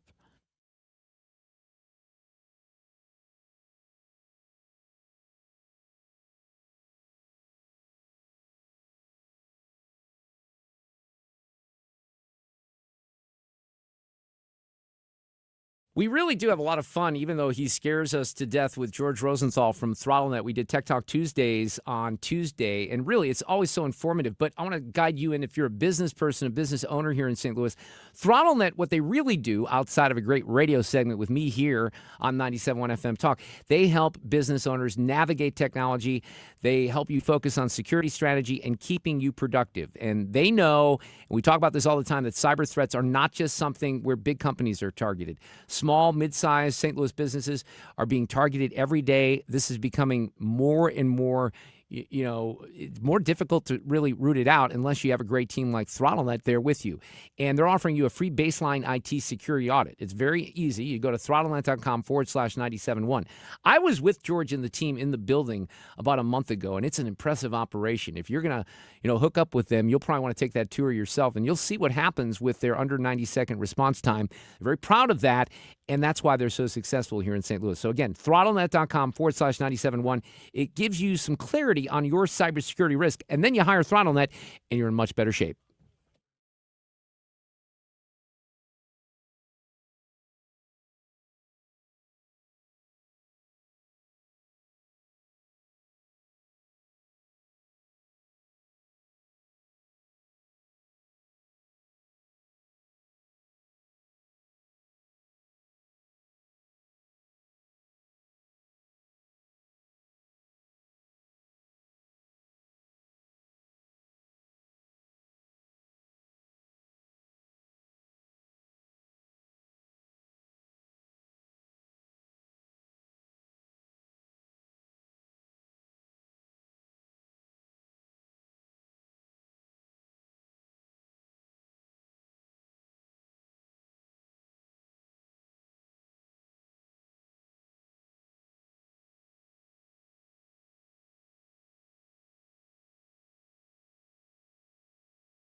5:33. This portion of the show is sponsored by Jerry Kelly, heating, air conditioning, electrical, and plumbing.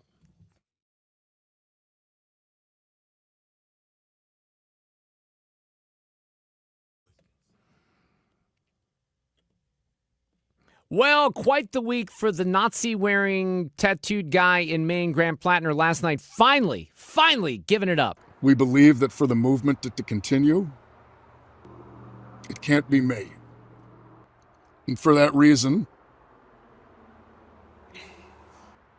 we are suspending campaign operations. This is incredibly difficult because I know that some will think it's an admission of guilt, and it most certainly is not.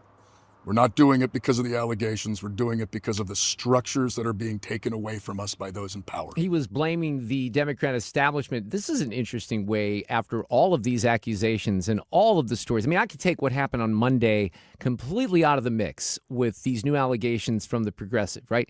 And just look at everything else in Grant Plattner's background and say he is automatically disqualified from holding office, certainly in the United States Senate. But here, he gets very, he's trying to get some empathy here. I just want you to think about like what you would do as a regular person in a position where a much larger world, large forces, were working against you personally to accuse you of the worst thing that a person could do, and it was not remotely true. I feel so bad for Grant Plattner. Mark Judge is with us. He's a journalist and filmmaker. He's the author of The Devil's Triangle. He got dragged into some of this nonsense back when Brett Kavanaugh, his friend, was Supreme Court nominee in those confirmation hearings with Christine Blasey Ford. Mark, I know you've been tweeting about Grant Plattner and some of the double standards a lot, so I thought you'd be great to have on tonight. How are you? I'm good, man. How are you doing tonight? We're doing pretty well. Lots of news to talk about. Never a dull moment for a talk show host. But one of the points that I made on this whole Grant Plattner thing with these sexual allegations is, there was a lot. If you dig into this, there was a ton of corroboration with these stories that are very, very similar. And it's exactly the opposite with Christine Blasey Ford, where there was zero corroboration and the media just made things up and dragged a guy like you into it. And all this stuff was nonsense. But that didn't stop the New York Times from doing story after story after story, did it? Charles Blow, the New York Times columnist, was on MSNBC the other morning, and I'm thinking of suing him. I've written about this because he said, hey, the Plattner thing is bad, but, Christine Blasey Ford gave compelling evidence, and she said that Brett Kavanaugh raped her. That's not what she said. She emphatically and specifically did not make that claim. And I wrote a piece for Hot Air saying it might be time to start suing some of these people. Charles Blow, Sheldon Whitehouse, who introduced booth into the American lexicon and who was scouring our yearbooks to see how much beer we drank. And he said Plattner's no big deal. I mean, you just go down the line. Oh, my God. It's unbelievable, Mark. I mean, I can't imagine I'm pissed about it. I can't even imagine how you are, because all that stuff was just nonsense and they gave it so much attention. And let me get to something real specific. When I was being interviewed by Fox News, Martha McCallum, they did a documentary called Judge and the Justice. It's on Fox Nation. Okay. And she said, what about these people that say, well, it was the 80s, teens drinking. Even if it happened, it wasn't that big a deal. And I shocked her because I said, well, that is a big deal. I said, frightening a 15-year-old girl is a big deal. It never happened. It was an oppo hit. But if you frighten a 15-year-old girl, that's a big deal. Yeah. The point I'm making is there's not even that baseline of decency on the Stasi left. There's not even that recognition of, hey, I can cop to something if I did something wrong. There's, Ryan Grimm from Dropsite News. Right. I was going to ask you about him. Walk back something. Right. Yeah. Well, I have a connection to him that because I have the institutional memory of the Kavanaugh thing. Do you know who Ryan Grimm is? I don't offhand. I just seen him cited in some of the reporting that, he did about you several years ago. In 2018, when Senator Dianne Feinstein said to Blasey Ford and her vampiric lawyers, look, this it didn't happen. It's a hoax. We can't let you step in front of this train. Di-Fi said we are advising you not to go forward with this case. Who from the media gets involved, leaks Di-Fi's letter that she sent to the FBI to the press, and it appeared in The Intercept, and it got the Blasey Ford thing rolling. Ryan Grimm. Same guy. Yeah, so that's not an accident either. One of the tweets that you retweeted, I find this interesting.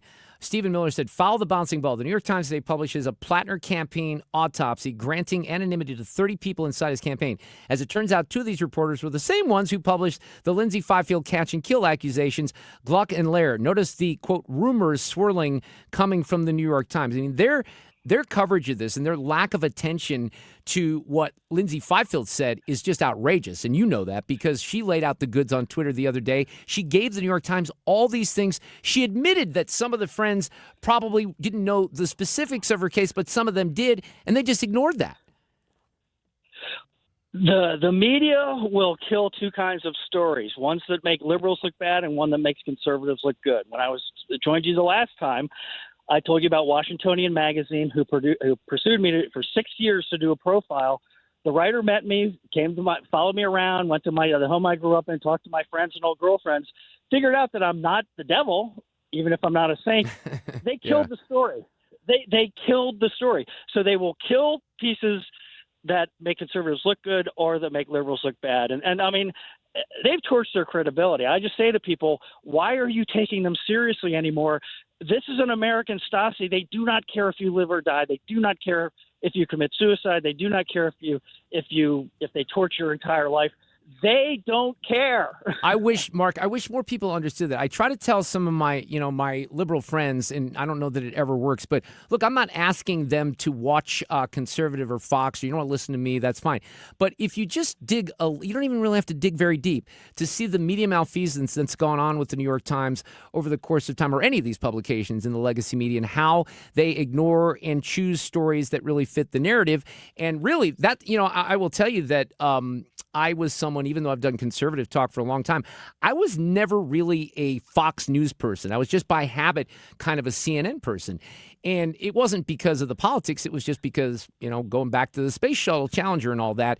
And I never paid much attention to Fox. But during the Kavanaugh hearings in particular, and then the other thing that turned me was the Covington Catholic, and the coverage of that. The way that they treated both of those instances, I thought when Trump said the media is the enemy of the people was really, something that wasn't appropriate. After those 2 incidents, I'm like, yeah, the media, you know what? They are the enemy of the people because they're so reckless in their regard for the truth. It's unreal, and it rarely gets exposed. Even this week, Mark, there aren't many people that are dialed into this. Some people are probably saying, oh, Graham Plattner, all of a sudden we know this information. Yeah, he's got to get out, even though a lot of us have been covering it since October. Yeah, and remember David Onrich. David Onrich of the New York Times, investigative reporter who wrote a bunch of stories about me and Kavanaugh. People, even some conservatives say, why are you still harping on this? Well, you've got to let this go.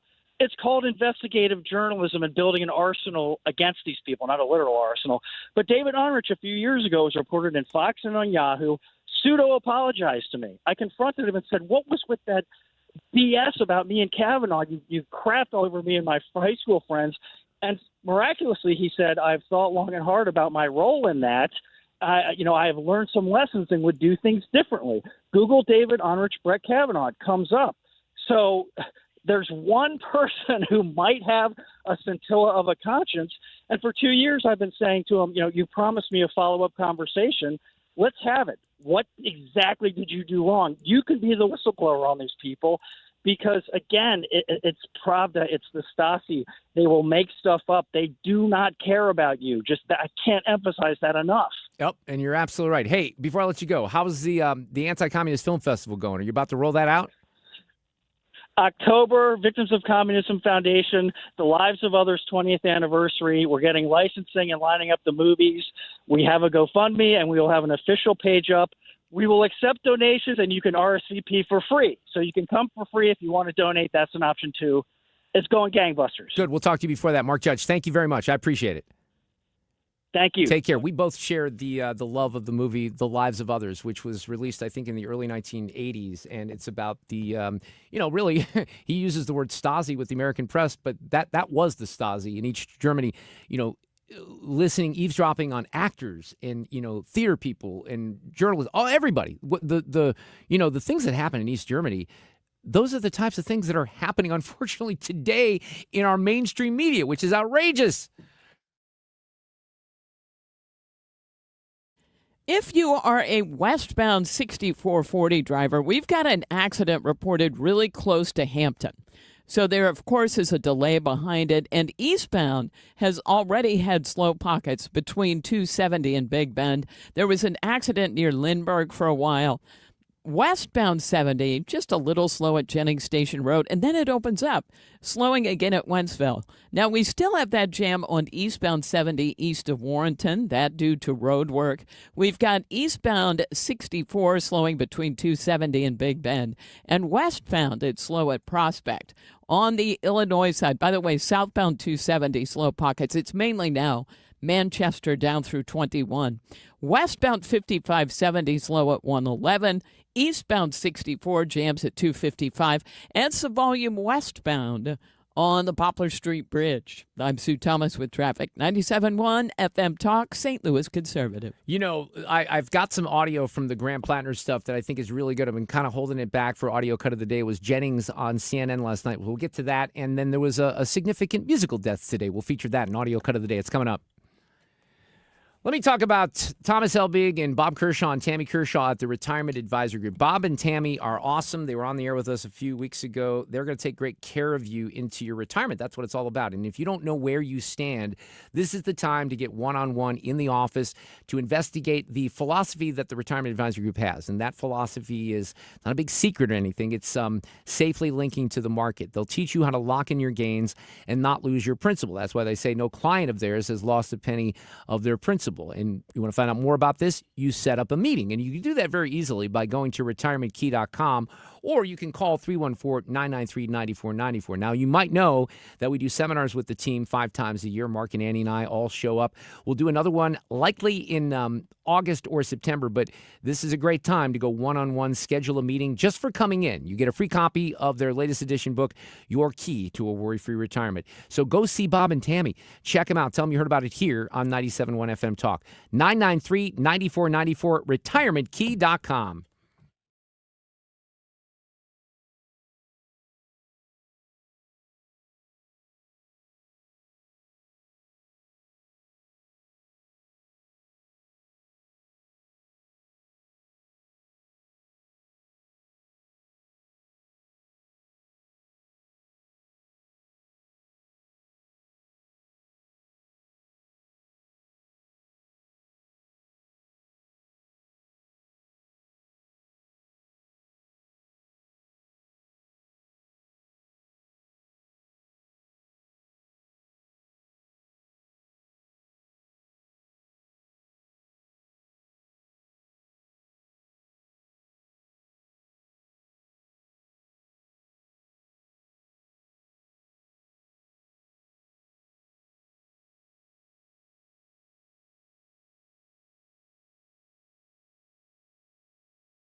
Well, we got a Friday coming up. That means a Reardon Roundtable tomorrow. State Rep Steve Butts will be on the panel. Gene Evans as well. We'll have Paul Hall after Sue's News in the 4 o'clock hour with some movie recommendations.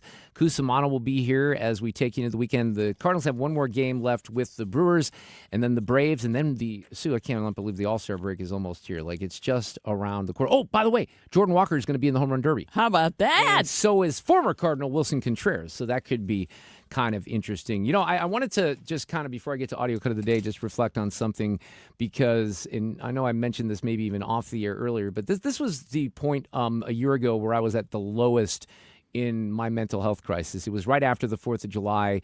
I remember taking several days off, around the 4th, and then I came back on the Monday, which was my last day on the air for 7 weeks. But on that Monday show, I couldn't get through it. And, I was trying to fake people out for a while.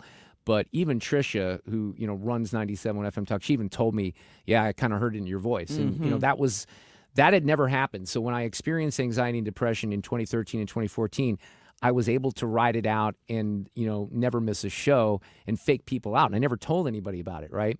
So just to recap the story, when that all happened in 2013, 2014, I go to a shrink, Dr. Stacy Smith here in St. Louis. She was great. She used to be an Olympic ice skater, which is kind of crazy.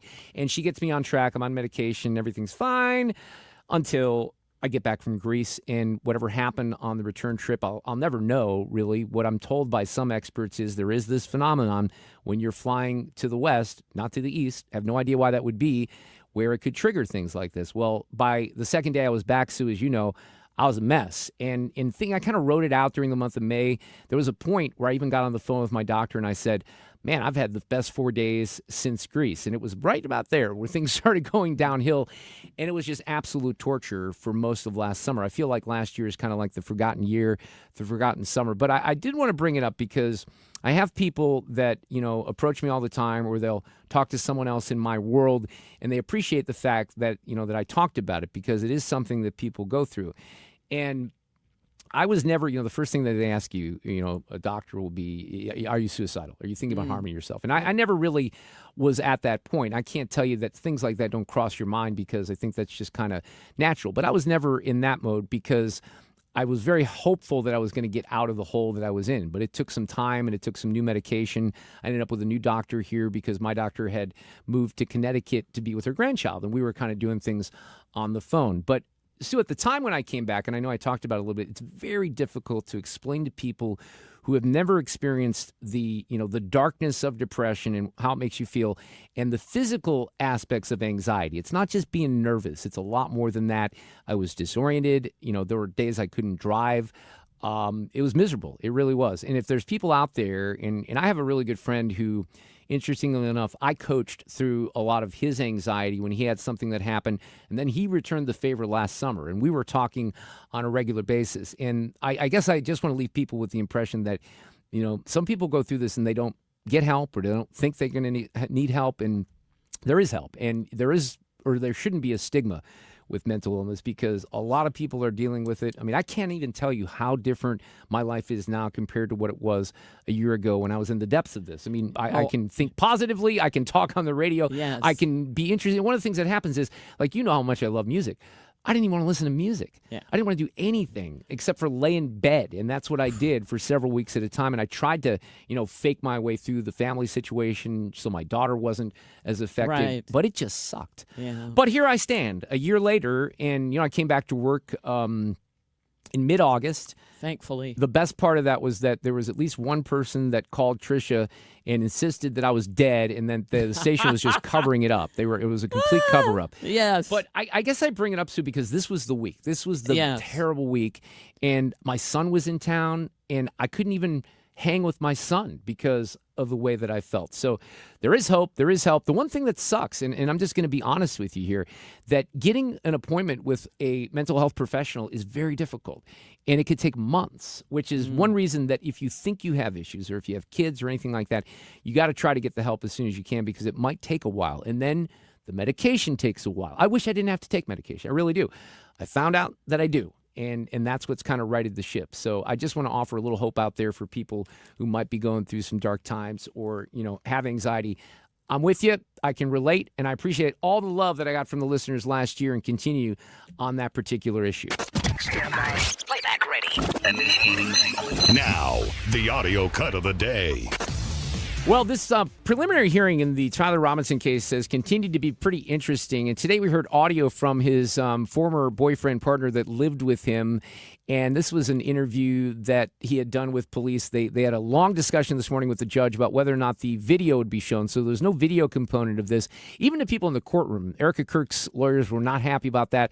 They felt that there should be more transparency. But Twiggs, the former partner, went into detail on some of the things, even when he was engraving the bullets, Tyler Robinson. He had said he was planning to go hunting with his family, and he asked me if we had a Dremel, because he said he wanted to engrave messages on bullets.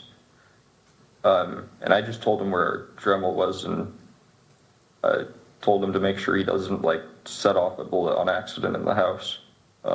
But I didn't really think about it until then. Yeah, because I don't think there was really any reason for him to think about it. And then, there are text messages that were read today in court. We knew about those before. I've read them on the air where he asked Tyler, you're not the one who did this. And he says, yes, I am. And he basically says, look at a note underneath your keyboard. That was the note under his keyboard that he was referring to in the first text of that chain. And so where did you find this? On his desk underneath his computer keyboard. I assume you read it. Yeah. And then what did you do with it after you read it? I believe I just put it back down on the desk after I took a picture of it. I find it interesting that he doesn't sound stressed at all. He's just being matter of fact and very honest with it. Did he talk about what he had done? Didn't go into detail. I just asked him in person if what he said was true the night before, and he said it was. I started crying a little bit and said he wishes he hadn't done it. So the hearing continues, and the judge, hopefully very, very quickly here, will decide that there is plenty of probable cause to call for a trial. We'll go out with Bonnie Tyler. She passed away. How old was she, Sue? 75. 75 years old. We like this song, even though Holding Out for a Hero is not maybe the most famous. I think Sue and I decided that we like this one a little bit better, right? So we'll go out with that. Have a great night. We'll talk tomorrow at the Roundtable at 3.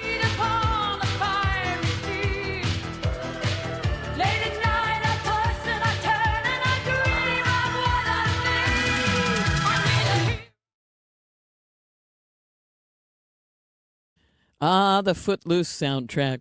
Okay, we are slowing in both directions, 270 at 70. It's not a nightmare. It's just a bit of a slow go. And 70 westbound looks pretty good. 64, though, westbound. We had an accident near Hampton, and that's caused a delay. If you're eastbound on 40, it's slowing east of Lindbergh through Big Bend. There's a little bit of volume westbound on the Poplar Street Bridge, and eastbound 64 at 255. That due to road work. At 270 southbound, still some volume headed down toward 21. I'm Sue Thomas, and that's traffic. 97.1 FM Talk, St. Louis Conservative.